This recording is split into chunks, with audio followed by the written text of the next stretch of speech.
Hi ആൾ, നമ്മൾ ഇന്ന് series 2 വേണ്ടിയിട്ടുള്ള റിവിഷൻ ആണ്. സീരീസ് 2 നമുക്കറിയാം മൊഡ്യൂൾ 2 ആണ്. So let's begin. മൊഡ്യൂൾ 2 എന്ന് പറയുന്നത് മാത്തമാറ്റിക്കൽ ലോജിക് ആൻഡ് പ്രൂഫ്സ്. അപ്പൊ ഈ ചാപ്റ്ററിൽ ഈ മൊഡ്യൂളിൽ 2 സെക്ഷൻ ആയിട്ടാണ് നമുക്ക് പഠിക്കാനായിട്ടുള്ളത്. ആദ്യത്തെ സെക്ഷനിൽ നമ്മൾ ലോജിക്കിന്റെ ആസ്പെക്ട്സ് ആണ് നോക്കുന്നത്. ആൻഡ് രണ്ടാമത്തെ സെക്ഷനിൽ ലാസ്റ്റ് പാർട്ടിലായിട്ട് നമ്മൾ കുറച്ച് പ്രൂഫ് ടെക്നിക്സും കാര്യങ്ങളാണ് നോക്കുന്നത്. സോ അങ്ങനെ ഈ മൊഡ്യൂളിൽ 2 ഭാഗങ്ങളായിട്ടാണ് നമുക്ക് കാര്യങ്ങൾ പഠിക്കാനായിട്ടുള്ളത്. സോ ആദ്യം തന്നെ എന്താണ് ഒരു പ്രൊപ്പോസിഷണൽ ലോജിക് എന്ന് നമുക്ക് നോക്കാം. ഇൻ മാത്തമാറ്റിക്സ് നമ്മളൊരു ഡിക്ലറേറ്റീവ് സെന്റൻസ് കൺസിഡർ ചെയ്യുക. ഡിക്ലറേറ്റീവ് സെന്റൻസ് എന്ന് വെച്ചാൽ സിമ്പിൾ സെന്റൻസ് ആണ്, ക്യാരിയിങ് സം ഇൻഫർമേഷൻ. എന്തെങ്കിലും ഇൻഫർമേഷൻ ക്യാരി ചെയ്യുന്ന സിമ്പിൾ സെന്റൻസിനെയാണ് അല്ലെങ്കിൽ സിമ്പിൾ സ്റ്റേറ്റ്മെന്റ്സിനെയാണ് നമ്മൾ ഡിക്ലറേറ്റീവ് സെന്റൻസ് എന്ന് പറയാം. സോ ഒരു ഡിക്ലറേറ്റീവ് സെന്റൻസ് അത് ഒന്നില്ലെങ്കിൽ എപ്പോഴും ട്രൂ ആയിരിക്കും, അല്ലെങ്കിൽ എപ്പോഴും ഫാൾസ് ആയിരിക്കും. അതായത് രണ്ടും ട്രൂവും ഫാൾസും ഒന്നിച്ചാവില്ല, നോട്ട് ബോത്ത്. ഐദർ അത് എപ്പോഴും ട്രൂ ആയിരിക്കും അല്ലെങ്കിൽ എപ്പോഴും ഫാൾസ് ആയിരിക്കും. അത്തരത്തിലുള്ള ഒരു ഡിക്ലറേറ്റീവ് സെന്റൻസിനെയാണ് നമ്മൾ മാത്തമാറ്റിക്സിൽ പ്രൊപ്പോസിഷൻ എന്ന് നമ്മൾ പറയുക. അപ്പൊ ക്ലിയർ ആയെന്ന് വിചാരിക്കുന്നു. ഒരു ഡിക്ലറേറ്റീവ് സെന്റൻസ് അത് ഒന്നില്ലെങ്കിൽ എപ്പോഴും ട്രൂ ആയിരിക്കണം അല്ലെങ്കിൽ എപ്പോഴും ഫാൾസ് ആയിരിക്കണം. അത്തരത്തിലുള്ള ഒരു സെന്റൻസിനെയാണ് നമ്മൾ പ്രൊപ്പോസിഷൻ എന്ന് പറയുക. ആൻഡ് അത് ലോവർ കേസ് ലെറ്റേഴ്സ് ഉപയോഗിച്ചിട്ടാണ് നൊട്ടേറ്റ് ചെയ്യുക. അതായത് small letter P, Q, R etcetera. അപ്പൊ ഇങ്ങനെ സ്മോൾ ലെറ്റേഴ്സ് യൂസ് ചെയ്തിട്ടാണ് നമ്മൾ അതിനെ പ്രൊപ്പോസിഷൻസിനെ എപ്പോഴും ഡിനോട്ട് ചെയ്യാറ്. ഇനി നമുക്ക് ഇതിന്റെ ട്രൂത്ത് വാല്യൂ അതായത് ഈ സെന്റൻസ് നമുക്ക് തന്നിട്ടുള്ള പ്രൊപ്പോസിഷൻ ട്രൂ ആണോ ഫോൾസ് ആണോ, ആ വാല്യൂ, ആ സ്റ്റേറ്റ്മെന്റിന്റെ ആ വാല്യൂനെയാണ് നമ്മൾ ട്രൂത്ത് വാല്യൂ എന്ന് നമ്മൾ പറയുക. And if it is true നമ്മൾ അതിന് ട്രൂ അല്ലെങ്കിൽ ടി അല്ലെങ്കിൽ 1 എന്നാണ് റെപ്രസെന്റ് ചെയ്യുക. And if it is false അതിനെ റെപ്രസെന്റ് ചെയ്യുക ഫാൾസ് എഫ് ഓർ 0. ഈ രീതിയിലാണ് നമ്മൾ അതിനെ റെപ്രസെന്റ് ചെയ്യുക. ഇനി നമുക്ക് കുറച്ച് എക്സാമ്പിൾസ് നോക്കി നോക്കാം. First one, new Delhi is the capital of India. നമുക്കറിയാം ഇന്ത്യയുടെ ക്യാപിറ്റൽ ന്യൂഡൽഹി ആണ്. സോ ഈ സെന്റൻസ് ട്രൂ ആണ്, കറക്റ്റ് ആണ്. ദെയർഫോർ ഇതിന്റെ ട്രൂത്ത് വാല്യൂ എന്താണ്? 1. ഇനി അടുത്തത് 1 + 1 = 3. നമുക്കറിയാം 1 + 1 = 2 ആണ്, നോട്ട് 3. അപ്പൊ ഈ സെന്റൻസ് തെറ്റാണ്. സോ ദെയർഫോർ അതിന്റെ ട്രൂത്ത് വാല്യൂ എന്താ? 0 ആണ്. ഇനി അടുത്തത് bring some water. Bring some water എന്ന് പറയുന്നത് it is actually a command അല്ലെ? അതൊരു കമാൻഡ് ആണ്, കുറച്ച് വെള്ളം കൊണ്ടുവരാനായിട്ട് ആവശ്യപ്പെടാണ്. സോ ബ്രിങ് സം വാട്ടർ എന്ന് പറയുന്നത് ഒരു കമാൻഡ് ആണ്. സോ ദെയർഫോർ നമ്മൾ അതിനെ എന്തായിട്ട് പരിഗണിക്കില്ല? പ്രൊപ്പോസിഷൻ ആയിട്ട് പരിഗണിക്കില്ല. അപ്പൊ ശ്രദ്ധിക്കുക, കമാൻഡ്, റിക്വസ്റ്റ്, ക്വസ്റ്റ്യൻസ് ഇതൊന്നും നമ്മൾ മാത്തമാറ്റിക്സിൽ എന്തായിട്ട് പരിഗണിക്കില്ല? പ്രൊപ്പോസിഷൻ ആയിട്ട് പരിഗണിക്കില്ല. അടുത്തത് വാട്ട് ടൈം ഇസ് ഇറ്റ്. അതൊരു ക്വസ്റ്റ്യൻ ആണ്. ഞാൻ നേരത്തെ പറഞ്ഞ പോലെ ക്വസ്റ്റ്യൻസും എന്തായിട്ട് പരിഗണിക്കില്ല? പ്രൊപ്പോസിഷൻ ആയിട്ട് പരിഗണിക്കില്ല. ഇനി ലാസ്റ്റത്തെ സെന്റൻസ് നോക്കാം. 3 + x = 5. നമുക്കറിയാം എക്സിന്റെ വാല്യൂ എന്താണോ അതിനനുസരിച്ച് നമുക്ക് ഈ സെന്റൻസ് ട്രൂ ആണോ ഫോൾസ് ആണോ എന്ന് പറയാനായിട്ട് പറ്റുള്ളൂ. സോ ഈ ഒരു സെന്റൻസ് അല്ലെങ്കിൽ ഇതിന്റെ ഒരു ട്രൂത്ത് വാല്യൂ എന്ന് പറയുന്നത് എക്സിന്റെ വാല്യൂവിനെ ഡിപ്പെൻഡ് ചെയ്തിരിക്കുകയാണ്.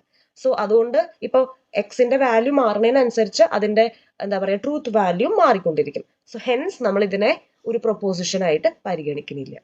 സോ ഇത്രയാണ് പ്രൊപ്പോസിഷണൽ ലോജിക്കിൽ പറയാനുള്ളത്. അതായത് എന്താണ് പ്രൊപ്പോസിഷൻ, എങ്ങനെയുള്ളവരെയാണ് പ്രൊപ്പോസിഷൻ ആയിട്ട് നമ്മൾ പരിഗണിക്കുക, അതിന്റെ ട്രൂത്ത് വാല്യൂ എന്താണ്, ഇതാണ് നമ്മൾ ആദ്യം നോക്കിയത്. ഇനി അടുത്തത് വളരെ ഇമ്പോർട്ടന്റ് ആയിട്ടുള്ള പാർട്ടാണ് ലോജിക്കൽ കണക്റ്റീവ്സ്. നമ്മളിപ്പോ ഇംഗ്ലീഷ് ഗ്രാമർ പഠിക്കുമ്പോൾ അതിൽ പാർട്സ് ഓഫ് സ്പീച്ച് പഠിക്കും. അതേ ഒരു രീതിയിൽ ലോജിക് നമ്മൾ പഠിക്കുമ്പോൾ നമ്മൾ ലോജിക്കൽ കണക്റ്റീവ്സ് നിർബന്ധമായിട്ടും പഠിച്ചിരിക്കണം. These are the fundamentals. അപ്പോൾ ലോജിക്കൽ കണക്റ്റീവ്സ് നമുക്കൊരു 6 എണ്ണമാണ് പഠിക്കാനുള്ളത്. So let's see. ആദ്യത്തെ നെഗേഷൻ. ആദ്യത്തെ നമ്മൾ പറയാൻ പോണത് നെഗേഷൻ. അതിന്റെ നൊട്ടേഷൻ ഇങ്ങനെയാണ്. നമുക്ക് ഏതെങ്കിലും കൺവീനിയന്റ് ആയിട്ടുള്ള രീതിയിൽ അതിനെ റെപ്രസെന്റ് ചെയ്യാം. ഇനി അതിന്റെ ഡെഫിനിഷൻ എന്ന് പറയുന്നത് it is not the case that P. അപ്പൊ പി എന്നുള്ളത് ഒരു പ്രൊപ്പോസിഷൻ നമുക്ക് തന്നിട്ടുണ്ടെന്ന് വിചാരിക്കുക. അതിന്റെ കംപ്ലീറ്റ് ഓപ്പോസിറ്റ് ആയിട്ട് വരുന്നതാണ് നമ്മൾ നെഗേഷൻ ആയിട്ട് നമ്മൾ പറയുക. ഫോർ എക്സാമ്പിൾ, നമ്മുടെ പ്രൊപ്പോസിഷൻ പി എന്ന് പറയുന്നത് ഇതാണെന്ന് വിചാരിക്കുക, New Delhi is the capital of India. അപ്പൊ അതിന്റെ നെഗേഷൻ എന്ന് പറയുമ്പോൾ കംപ്ലീറ്റ്ലി അതിന്റെ ഓപ്പോസിറ്റ്, അതായത് New Delhi is not the capital of India. ഇതാണ് അതിന്റെ നെഗേഷൻ വരിക. നമുക്ക് വേണമെങ്കിൽ അതിനെ വേറൊരു രീതിയിലും കൂടി വേണമെങ്കിൽ എഴുതാം. അതായത് അപ്പോൾ ഒന്നില്ലെങ്കിൽ സിമ്പിൾ ആയിട്ട് New Delhi is not the capital of India എന്ന് എഴുതാം. അല്ലെങ്കിൽ നമുക്ക് എങ്ങനെ എഴുതാം അതിന്റെ negation? It is not the case that New Delhi is the capital of India. അതായത് എന്താണ് തന്നിട്ടുള്ള സെന്റൻസ് അതിന്റെ മുമ്പിലായിട്ട് it is not the case that എന്ന് ചേർത്തിട്ട് നമുക്ക് അതിന്റെ നെഗേഷൻ എഴുതാം. അപ്പൊ ഏതെങ്കിലും ഒരു രീതിയിൽ നിങ്ങൾ ചെയ്യാനായിട്ട് ഓർത്തു വെക്കുക. നെഗേഷൻ എന്ന് പറയുമ്പോൾ ഇത്രയേ ഉള്ളൂ, അതിന്റെ കംപ്ലീറ്റ് ഓപ്പോസിറ്റ്. അപ്പോൾ ഡിഫൈൻ നെഗേഷൻ എന്നെങ്ങാനും ചോദിച്ചു കഴിഞ്ഞാൽ നമ്മൾ എന്ത് എഴുതണം? Let P be the proposition then negation is defined by it is not the case that P. ഈ രീതിയിലാണ് നമ്മൾ ഡിഫൈൻ ചെയ്യുക. ഇനി നമുക്ക് അതിന്റെ ട്രൂത്ത് ടേബിൾ നോക്കാം. നമുക്ക് തന്നിട്ടുള്ള പ്രൊപ്പോസിഷൻ ട്രൂ ആണെങ്കിൽ അതിന്റെ കംപ്ലീറ്റ് ഓപ്പോസിറ്റ് എന്ന് പറയുമ്പോൾ നെഗേഷൻ എന്തായിരിക്കും? ഫോൾസ് ആയിരിക്കും. അതേപോലെ നമുക്ക് തന്നിട്ടുള്ള പ്രൊപ്പോസിഷൻ ഫോൾസ് ആണെങ്കിൽ കറസ്പോണ്ടിങ് ആയിട്ട് നെഗേഷൻ എന്തായിരിക്കും? ട്രൂ ആയിരിക്കും. ഓക്കെ, അപ്പൊ ഇങ്ങനെയാണ് നെഗേഷൻ വരുന്നത്. ഇനി അടുത്തത് കൺജങ്ഷൻ. ഓക്കെ, അപ്പൊ അതിന്റെ നൊട്ടേഷൻ ഇങ്ങനെയാണ് വരുന്നത്. ഡെഫിനിഷൻ എന്ന് പറയുമ്പോൾ പി ആൻഡ് ക്യൂ. അപ്പൊ ഇവിടെ ഉപയോഗിക്കുന്ന വാക്ക് എന്ന് പറയുന്നത് ആൻഡ് ആണ് കേട്ടോ. സോ ഇവിടെ എങ്ങനെ നമ്മൾ ഡിഫൈൻ ചെയ്യുക? Let P and Q be the given propositions then conjunction of P and Q is defined by P and Q. Okay, അപ്പൊ ഇങ്ങനെയാണ് ഇതിന്റെ ഡെഫിനിഷൻ പോണത്. കൺജങ്ഷൻ ഓഫ് ടു പ്രൊപ്പോസിഷൻസ് എന്ന് പറയുന്നത് ആൻഡ് വെച്ചിട്ട് അവരെ കണക്ട് ചെയ്യുക, പി ആൻഡ് ക്യൂ. ഓക്കെ, അപ്പൊ നമ്മൾ ഒരു എക്സാമ്പിൾ നോക്കാം.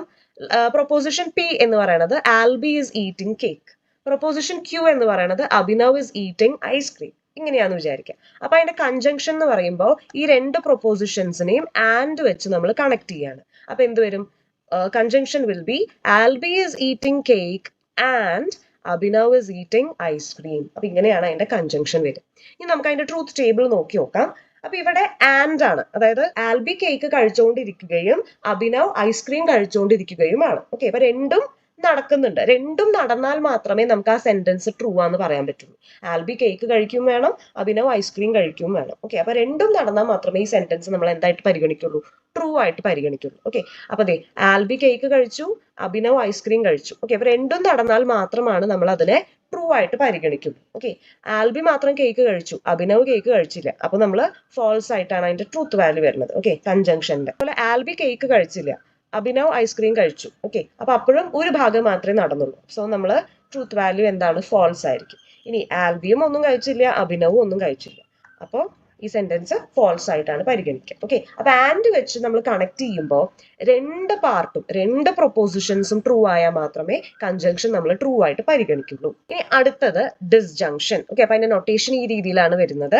ഡെഫിനിഷൻ എന്ന് പറയുന്നത് പി ഓർ ക്യൂ. അപ്പൊ ഇവിടുത്തെ കണക്ടിങ് വേർഡ് എന്ന് പറയുന്നത് ഓർ ആണ്. നമുക്കൊരു എക്സാമ്പിൾ നോക്കി നോക്കാം. പ്രൊപ്പോസിഷൻ പി എന്ന് പറയുന്നത് Aishwarya eats biryani. Proposition Q എന്ന് പറയുന്നത് Aishwarya eats fried rice. Okay, അപ്പൊ ഓർ വെച്ച് കണക്ട് ചെയ്യുക. അപ്പൊ എന്ത് വരും? Aishwarya eats biryani or fried rice. Okay, Aishwarya ഒന്നുമില്ലെങ്കിൽ ബിരിയാണി കഴിക്കുന്നു, അല്ലെങ്കിൽ ഫ്രൈഡ് റൈസ് കഴിക്കുന്നു. അതാണ്, അതായത് ഇതിലെ മീനിങ് ഇത്രയേ ഉള്ളൂ. ഐശ്വര്യ ഏതെങ്കിലും ഒരെണ്ണം കഴിക്കണം. ഇനി രണ്ടും കഴിച്ചാലും പ്രശ്നമൊന്നുമില്ല. പക്ഷെ എന്തെങ്കിലും ഒരെണ്ണം നിർബന്ധമായിട്ടും കഴിച്ചിരിക്കണം. ഓക്കെ, അപ്പൊ ഐശ്വര്യ ബിരിയാണിയും ഫ്രൈഡ് റൈസും കഴിച്ചു, അപ്പൊ നമ്മൾ ട്രൂ ആയിട്ട് പരിഗണിച്ചു. ഓക്കെ, ഐശ്വര്യ ബിരിയാണി മാത്രമേ കഴിച്ചുള്ളൂ, അപ്പൊ ബിരിയാണി ഓർ ഫ്രൈഡ് റൈസ് എന്നല്ലേ പറഞ്ഞാണ്. അപ്പൊ ബിരിയാണി മാത്രം കഴിച്ചാലും നമ്മൾ ട്രൂ ആയിട്ടാണ് പരിഗണിക്കുക. ഇനി ഐശ്വര്യ ഫ്രൈഡ് റൈസ് മാത്രം കഴിച്ചാലും നമ്മൾ സെന്റൻസ് ട്രൂ ആയിട്ടാണ് പരിഗണിക്കുക. ഇനി ഏതെങ്കിലും ഒരെണ്ണം കഴിക്കാന്ന് പറഞ്ഞിട്ട് രണ്ടും കഴിച്ചില്ല, സോ അങ്ങനെ വരുമ്പോൾ നമ്മൾ ആ സെന്റൻസിനെ എന്തായിട്ടാ പരിഗണിക്കുക? ഫോൾസ് ആയിട്ടാണ് പരിഗണിക്കുക. അപ്പോൾ ഡിസ്ജങ്ഷൻ അല്ലെങ്കിൽ ഓർ എപ്പോഴാണ് ഫോൾസ് ആവുന്നത്? രണ്ട് പ്രൊപ്പോസിഷൻസും ഫോൾസ് ആയാൽ മാത്രമാണ് ഡിസ്ജങ്ഷൻ എന്താവുള്ളൂ? ഫോൾസ് ആവുള്ളൂ. അടുത്തതാണ് എക്സ്ക്ലൂസീവ് ഓർ. അതിന്റെ നൊട്ടേഷൻ ഇങ്ങനെയാണ്. ഓക്കെ, ഡെഫിനേഷൻ നമുക്ക് നോക്കി നോക്കാം. It is the proposition that is true when exactly one of P and Q is true and is false otherwise. അതായത് ഇവിടെ കുറച്ചും കൂടി സ്ട്രിക്റ്റ് ആയിട്ട് അവർ പറയാണ്, ഏതെങ്കിലും ഒരു പ്രൊപ്പോസിഷനെ ട്രൂ ആവാൻ പാടുള്ളൂ. Exactly one proposition should be true. Okay, രണ്ടും ട്രൂ ആവാൻ പാടില്ല, രണ്ടും ഫോൾസ് ആവാൻ പാടില്ല. ഏതെങ്കിലും ഒരെണ്ണം ട്രൂ ആയാൽ മാത്രമേ എക്സ്ക്ലൂസീവ് ഓർ നമ്മൾ എന്തായിട്ട് പരിഗണിക്കുള്ളൂ? ട്രൂ ആയിട്ട് പരിഗണിക്കുള്ളൂ. ഓക്കെ, അപ്പൊ നമുക്ക് അതിന്റെ എക്സാമ്പിൾ നോക്കി നോക്കാം. Proposition P, Rahul will pass discrete maths exam. Proposition Q, Rahul will fail discrete maths exam. നമുക്കറിയാം, ഒരു കുട്ടി പരീക്ഷ എഴുതിയാൽ ഒന്നുമില്ലെങ്കിൽ ആ കുട്ടി പാസ് ആയിരിക്കും, അല്ലെങ്കിൽ ആ കുട്ടി ഫെയിൽ ആയിരിക്കും, അല്ലെ? ഒരേ സമയം രണ്ടും നടക്കില്ല. ഒരേ സമയം ഒരു പേപ്പറിൽ കുട്ടി പാസ്സാവും ഫെയിൽ ആവും ഒരുമിച്ച് നടക്കില്ല. ഒന്നുമില്ലെങ്കിൽ പാസ് അല്ലെങ്കിൽ ഫെയിൽ. അപ്പൊ ഇവിടെ എക്സ്ക്ലൂസീവ് ഓറിൽ നമുക്ക് എങ്ങനെ എഴുതാൻ പറ്റുക? Rahul will pass or fail discrete maths exam, അല്ലെ? അതായത് നമുക്ക് ഡിസ്ജങ്ഷൻ ഓർ ആയിട്ട് സിമിലർ ആയിട്ട് തോന്നും, പക്ഷെ അവിടെ രണ്ടും നടന്നാലും പ്രശ്നമില്ല. പക്ഷെ ഇവിടെ സ്ട്രിക്ട്ലി ഏതെങ്കിലും ഒരെണ്ണേ നടക്കാൻ പാടുള്ളൂ. അതായത് ബട്ട് നോട്ട് ബോത്ത് എന്ന് വേണമെങ്കിൽ നമുക്ക് കൂട്ടിച്ചേർക്കാം. ഓക്കെ, അതായത് രാഹുൽ ഒന്നില്ലെങ്കിൽ പാസ്സാവും അല്ലെങ്കിൽ ഫെയിൽ ആവും, രണ്ടും കൂടി എന്തായാലും നടക്കില്ല, ബട്ട് നോട്ട് ബോത്ത്. ഓക്കെ, അപ്പൊ അതാണ് എക്സ്ക്ലൂസീവ് ഓർ. നിങ്ങൾക്ക് ക്ലിയർ ആയെന്ന് വിചാരിക്കുന്നു. നമുക്ക് ട്രൂത്ത് വാല്യൂ നോക്കി നോക്കാം. രാഹുൽ എക്സാം പാസ്സാവുകയും ചെയ്തു, ഫെയിൽ ആവുകയും ചെയ്തു. അത് രണ്ടും ഒരുമിച്ച് നടക്കില്ലല്ലോ. So exclusive or will be false. Rahul exam പാസ്സായി, അപ്പൊ നമുക്ക് ഇത് ട്രൂ ആയിട്ട് പരിഗണിക്കാം. രാഹുൽ എക്സാം ഫെയിൽ ആയി, അപ്പോഴും നമുക്ക് ഇത് ട്രൂ ആയിട്ട് പരിഗണിക്കാം. രാഹുൽ പാസ്സായൂല്ല ഫെയിൽ ആയൂല്ല. ഓക്കെ, അപ്പൊ രണ്ടും ഫോൾസ് വന്നാലും നമ്മൾ ഇതിനെ ഫോൾസ് ആയിട്ടാണ് പരിഗണിക്കുക. അപ്പൊ ഇവിടെ നോക്കി നോക്കുക, ഏതെങ്കിലും ഒരെണ്ണം ട്രൂ ആവണം. സ്ട്രിക്ട്ലി ഏതെങ്കിലും ഒരെണ്ണം ട്രൂ ആയാൽ മാത്രമേ നമ്മുടെ എക്സ്ക്ലൂസീവ് ഓർ എന്താവുള്ളൂ, ട്രൂ ആയിട്ട് നമ്മൾ പരിഗണിക്കുള്ളൂ. ഇനി നമുക്ക് രണ്ട് കണക്റ്റീവ്സും കൂടി ഉണ്ട്. ഇനി പഠിക്കുന്ന രണ്ട് കണക്റ്റീവ്സ് കണ്ടീഷണൽ ആണ്. ഓക്കെ, കണ്ടീഷണൽ പ്രൊപ്പോസിഷൻസ് ആണ്. അപ്പൊ നമുക്ക് നോക്കി നോക്കാം. ആദ്യത്തെ ഇംപ്ലിക്കേഷൻ. അതിന്റെ നൊട്ടേഷൻ ഇങ്ങനെയാണ്. ഡെഫിനേഷൻ ഇത്രയേ ഉള്ളൂ, if P then Q. Okay, എന്താണ് definition? If P then Q, അതാണ് ഡെഫിനേഷൻ. അതില് ഫസ്റ്റ് പോർഷൻ, ഇഫ് കഴിഞ്ഞിട്ടുള്ള പോർഷൻ, ഓക്കെ, പിനെ നമ്മൾ ഹൈപ്പോത്തസിസ് എന്നും അതേപോലെ ലാസ്റ്റ് പോർഷൻ ക്യൂവിനെ കൺക്ലൂഷൻ എന്നുമാണ് നമ്മൾ പറയുക. ഓക്കെ, അതായത് ഇഫ് പി എന്ന് വെച്ചാൽ പി നടന്നാൽ ക്യൂ നടന്നിരിക്കണം. ഓക്കെ, പി നടന്നിട്ടുണ്ടെങ്കിൽ നിർബന്ധമായിട്ടും ക്യൂ അതിന്റെ കോൺസിക്വൻസസ് ആയിട്ട് നടന്നിട്ടുണ്ടാവണം. Okay, if P then Q. P is the hypothesis, Q is the conclusion. P നടന്നാൽ നിർബന്ധമായിട്ടും ക്യൂ നടന്നിരിക്കണം. ഓക്കെ, അപ്പൊ നോക്കി നോക്കൂ. അപ്പൊ നമുക്ക് അതിന്റെ ഒരു എക്സാമ്പിൾ നോക്കി നോക്കാം. Proposition P, Everin is present in the class. Proposition Q, Everin is sleeping. Okay, അപ്പൊ നമ്മൾ കണക്ട് ചെയ്യുമ്പോൾ, ഇംപ്ലിക്കേഷൻ വെച്ച് കണക്ട് ചെയ്യുമ്പോൾ എന്താ വരിക? If Everin is present in the class then he is sleeping. Everin എന്ന് പറഞ്ഞ കുട്ടി ക്ലാസ്സിൽ പ്രസന്റ് ആണെങ്കിൽ ആൾ എന്തായാലും ക്ലാസ്സിൽ ഉറങ്ങിക്കൊണ്ടിരിക്കുകയായിരിക്കും. ഓക്കെ, അപ്പൊ അതാണ് ഇംപ്ലിക്കേഷൻ നമ്മൾ കണക്ട് ചെയ്യുക. ഇഫ് ദെൻ എന്നുള്ള വാചകങ്ങൾ ഉപയോഗിച്ച് കണക്ട് ചെയ്യുക. ഇനി നോക്കി നോക്കൂ, എവറിൻ ക്ലാസ്സിൽ പ്രസന്റ് ആണ്, എവറിൻ ക്ലാസ്സിൽ ഉറങ്ങിക്കൊണ്ടിരിക്കുകയാണ്. ഓക്കെ, അപ്പൊ എവറിൻ ക്ലാസ്സിൽ പ്രസന്റ് ആണ്, as a result he is ഉറങ്ങിക്കൊണ്ടിരിക്കുകയാണ്. സോ ഇത് നമ്മൾ ട്രൂ ആയിട്ടാണ് പരിഗണിക്കുക. ഇനി എവറിൻ ക്ലാസ്സിൽ പ്രസന്റ് ആണ് പക്ഷെ ഉറങ്ങുകയല്ല. ഓക്കെ, അപ്പൊ അങ്ങനെ വരുമ്പോ എന്താ? ഇഫ് പാർട്ട് നടന്നു പക്ഷെ ദെൻ പാർട്ട് നടന്നില്ല. നമ്മുടെ ഒരു ഡെഫിനേഷൻ പ്രകാരം എന്താ പറയണേ? ഹൈപ്പോത്തസിസ് നടന്നാൽ നിർബന്ധമായിട്ടും കൺക്ലൂഷൻ നടക്കണം. ഓക്കെ, പി സംഭവിച്ചാൽ നിർബന്ധമായിട്ടും ക്യൂ സംഭവിക്കണം, അങ്ങനെയാണ് പറഞ്ഞിട്ടുള്ളത്. അപ്പൊ ഇവിടെ പി സംഭവിച്ചു ബട്ട് ക്യൂ സംഭവിച്ചിട്ടില്ല. അപ്പൊ നമ്മൾ ഇതിനെ എന്തായിട്ടാ പരിഗണിക്കുക? ഫോൾസ് ആയിട്ടാണ് പരിഗണിക്കുക. ഇനി ഹൈപ്പോത്തസിസ് നടന്നിട്ടില്ല. ഹൈപ്പോത്തസിസ് നടന്നാൽ കൺക്ലൂഷൻ നടക്കണം എന്നേ പറഞ്ഞിട്ടുള്ളൂ. ഹൈപ്പോത്തസിസ് നടന്നില്ലെങ്കിൽ നമുക്ക് കൺക്ലൂഷനെ പറ്റി ബോധർ ചെയ്യേണ്ട ആവശ്യമില്ല. Unless the hypothesis is happening, നമ്മൾ എന്തായിട്ടാ പരിഗണിക്കുക? നമ്മുടെ ട്രൂത്ത് വാല്യൂസ് ട്രൂ ആയിട്ട് തന്നെയാണ് നമ്മൾ പരിഗണിക്കുക. അപ്പൊ ആലോചിക്കുക, ഇംപ്ലിക്കേഷൻ എപ്പോൾ മാത്രമേ ഫോൾസ് ആവുള്ളൂ? ഹൈപ്പോത്തസിസ് ട്രൂവും കൺക്ലൂഷൻ ഫോൾസ് ആയാൽ മാത്രമാണ് നമ്മുടെ ഇംപ്ലിക്കേഷൻ എന്താവുള്ളൂ? ഫോൾസ് ആവുള്ളൂ. വേണമെങ്കിൽ വേറൊരു എക്സാമ്പിൾ പറയാം. If it is raining then the ground is wet. Okay, അപ്പോൾ മഴ പെയ്തു, ഗ്രൗണ്ട് നനഞ്ഞു. അപ്പൊ രണ്ടും സംഭവിച്ചാൽ അത് ട്രൂ. മഴ പെയ്തു ബട്ട് ഗ്രൗണ്ട് നനഞ്ഞില്ല, അപ്പൊ നമ്മൾ അത് ഫോൾസ് ആയിട്ട് പരിഗണിക്കും. ഇനി മഴ പെയ്തിട്ടില്ല. ഓക്കെ, മഴ പെയ്തിട്ടില്ല എന്നുണ്ടെങ്കിൽ പിന്നെ നമ്മൾ കൺക്ലൂഷന്റെ കാര്യം ബോധർ ചെയ്യേണ്ട ആവശ്യമില്ല. അപ്പൊ മഴ പെയ്തിട്ടില്ലാത്ത കേസസിലൊക്കെ നമ്മൾ ട്രൂ ആയിട്ട് തന്നെയാണ് പരിഗണിക്കുക. ഓക്കെ, അപ്പൊ മഴ പെയ്തു ബട്ട് ഗ്രൗണ്ട് നടന്നിട്ടില്ല, ഗ്രൗണ്ട് നനഞ്ഞിട്ടില്ല, അങ്ങനെ ഒരു കണ്ടീഷൻ വരുമ്പോൾ മാത്രമാണ് നമ്മൾ ഈ സെന്റൻസ് ഫോൾസ് ആയിട്ട് പരിഗണിക്കുക. ഓക്കെ, കാരണം ഇത് കണ്ടീഷണൽ ആണ്, ഇഫ് ആണ്. If this is happening then this must happen. Okay, അതാണ് ഈ ഇംപ്ലിക്കേഷന്റെ meaning. Okay, so I hope that is clear. ഇനി അടുത്തത് ബൈ കണ്ടീഷണൽ പ്രൊപ്പോസിഷൻ ആണ്. അപ്പൊ അതിന്റെ നൊട്ടേഷൻ ഈ ഒരു രീതിയിലാണ് വരുന്നത്. ഡെഫിനേഷൻ എന്ന് പറയുന്നത് P if and only if Q. അപ്പൊ ഇതിന്റെ കണക്ടിങ് വേർഡ് എന്ന് പറയുന്നത് ഇഫ് ആൻഡ് ഓൺലി ഇഫ് ആണ്. ഓക്കെ, കണക്ടിങ് വേർഡ് എന്താ? If and only if. നമുക്ക് എക്സാമ്പിൾ നോക്കി നോക്കാം. Manuel reaches college before first hour. Proposition Q, Manuel wakes up early. അപ്പൊ എന്താണ്, എങ്ങനെ കണക്ട് ചെയ്യുക ഇഫ് ആൻഡ് ഓൺലി ഇഫ് വെച്ചിട്ട്? Manuel reaches college before first hour if and only if he wakes up early. Okay, അപ്പൊ എന്താ പറയണത്?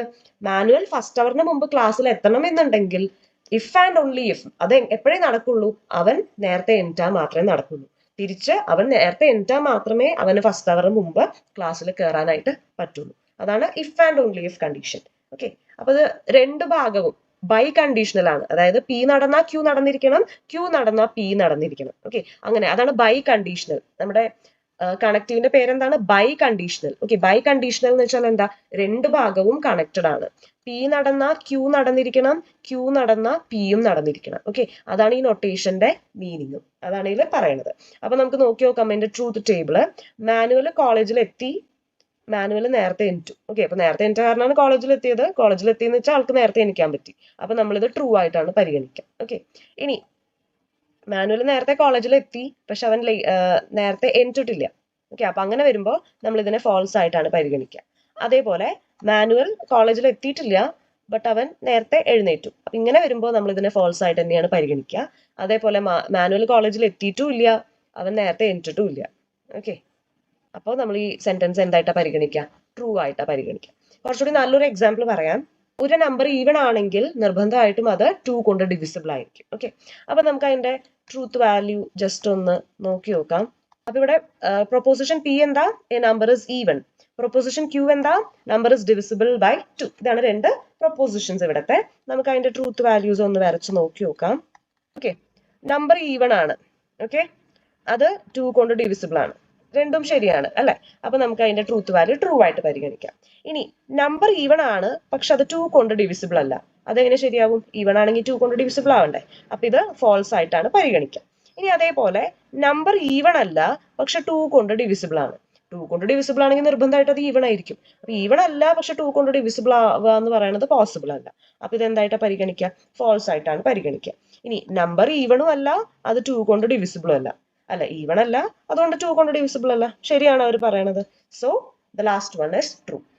ഈ രീതിയിലാണ് നമ്മൾ biconditional proposition truth value നമ്മൾ നോക്കുന്നത്. Okay, I hope it is clear. അപ്പൊ നമ്മൾ 6 ലോജിക്കൽ കണക്റ്റീവ്സും പറഞ്ഞു കഴിഞ്ഞു. ഇനി അടുത്ത ടോപ്പിക് എന്ന് പറയുന്നത് ടോട്ടോളജി, കോൺട്രഡിക്ഷൻ ആൻഡ് ലോജിക്കൽ ഇക്വാലൻസസ്. നമ്മളിപ്പോ എന്തൊക്കെ പഠിച്ചു? പ്രൊപ്പോസിഷൻ എന്താന്ന് പഠിച്ചു, അതേപോലെ ലോജിക്കൽ കണക്റ്റീവ്സ് നമ്മൾ പഠിച്ചു. ഇനി ഈ ഭാഗത്ത് നിന്ന് ചോദിക്കാവുന്ന 3 ടോപ്പിക്സ് ആണ്, അല്ലെങ്കിൽ 3 കാര്യങ്ങളാണ്.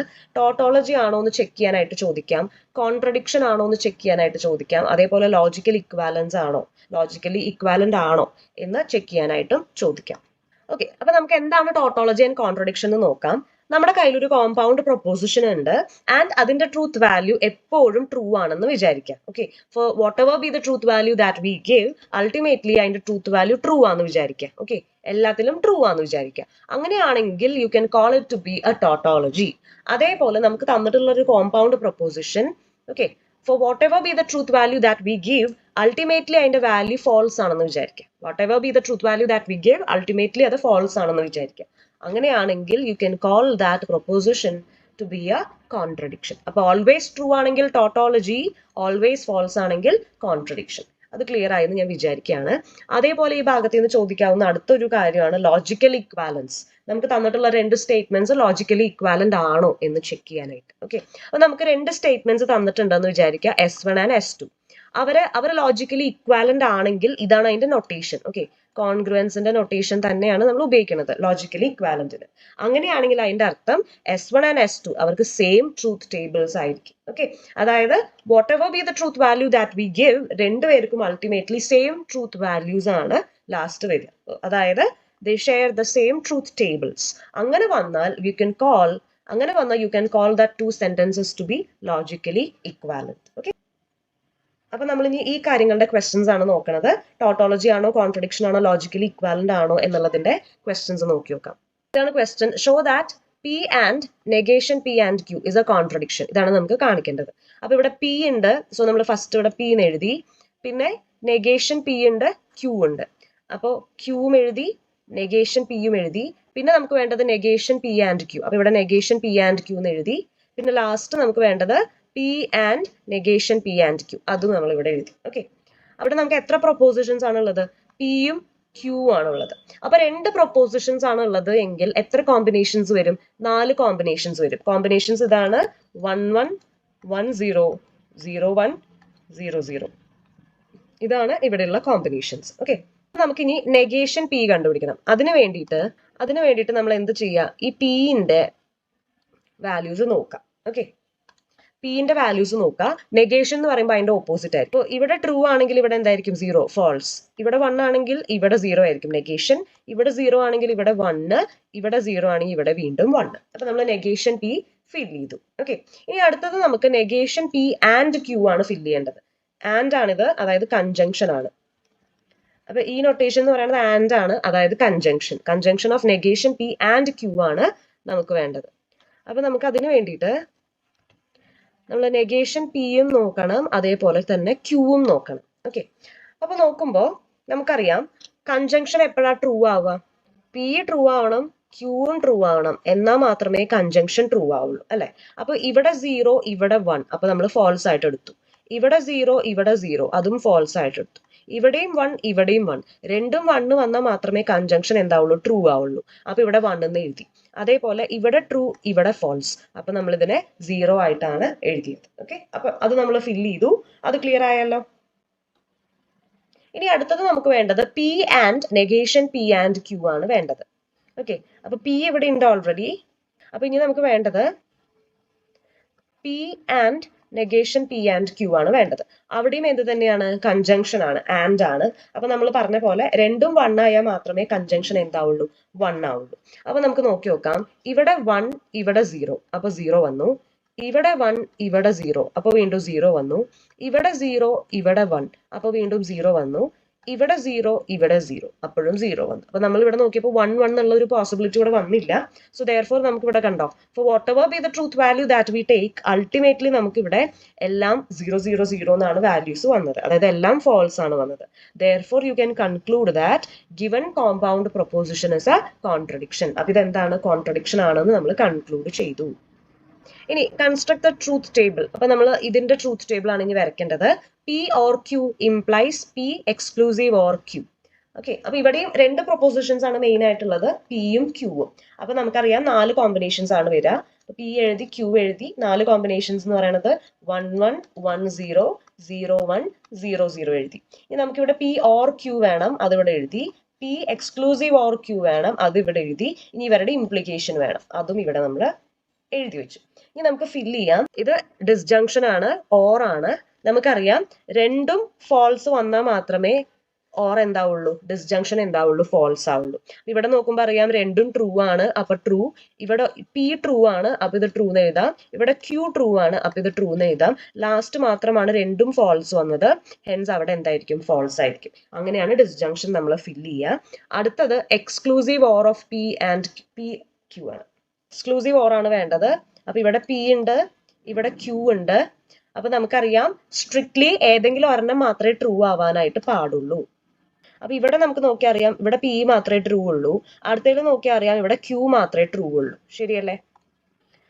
അപ്പോൾ ആദ്യത്തേലാണെങ്കിൽ രണ്ടും ട്രൂ ആണ്, ലാസ്റ്റത്തേലാണെങ്കിൽ രണ്ടും ഫാൾസ് ആണ്. സോ നമുക്കറിയാം ഏതെങ്കിലും ഒരെണ്ണം ട്രൂ ആയാൽ മാത്രമേ എക്സ്ക്ലൂസീവ് ഓർ ട്രൂ ആവുള്ളൂ. അപ്പൊ നടുക്കത്തെ 2 കേസസിന് എക്സ്ക്ലൂസീവ് ഓർ ട്രൂ ആയിരിക്കും. ബാക്കി മുകളിലത്തെയും ലാസ്റ്റത്തേലും അതെന്തായിരിക്കും? ഫാൾസ് ആയിരിക്കും. ഇങ്ങനെയാണ് അത് ഫില്ല് ചെയ്യുക. ലാസ്റ്റ് നമുക്ക് നോക്കി നോക്കാം ഇംപ്ലിക്കേഷൻ. ഓക്കെ, അപ്പൊ നമുക്ക് പി ഓർ ക്യൂവിന്റെയും എക്സ്ക്ലൂസീവ് ഓറിന്റെയും ഇംപ്ലിക്കേഷൻ ആണ് നമുക്ക് വേണ്ടത്. ഓക്കെ, ഇംപ്ലിക്കേഷൻ നമുക്കറിയാം ഹൈപ്പോത്തസിസ് നടന്നു, പക്ഷെ കൺക്ലൂഷൻ നടന്നില്ല. അപ്പൊ മാത്രമാണ് നമ്മുടെ ഇംപ്ലിക്കേഷൻ എന്താവുള്ളൂ? ഫാൾസ് ആവുള്ളൂ. അല്ലാത്ത എല്ലാത്തിനും എന്തായിരിക്കും? ട്രൂ ആയിരിക്കും. ശരിയല്ലേ? അപ്പൊ ഇവിടെ നോക്കൂ, ഇവിടെ ഹൈപ്പോത്തസിസ് നടന്നു, കൺക്ലൂഷൻ നടന്നില്ല, അപ്പൊ ഫാൾസ്. ഇവിടെ രണ്ടും നടന്നു, അപ്പൊ ട്രൂ. അടുത്തേലും അതെ, രണ്ടും നടന്നു, അപ്പൊ ഇത് ട്രൂ. ഇനി ലാസ്റ്റത്തേലും രണ്ടും നടന്നില്ല, അപ്പോഴും ട്രൂ. ഓക്കെ, അപ്പൊ ഈ രീതിയിൽ നമ്മൾ ഫില്ല് ചെയ്തു. And this is the required truth value of or the truth table of the given compound proposition.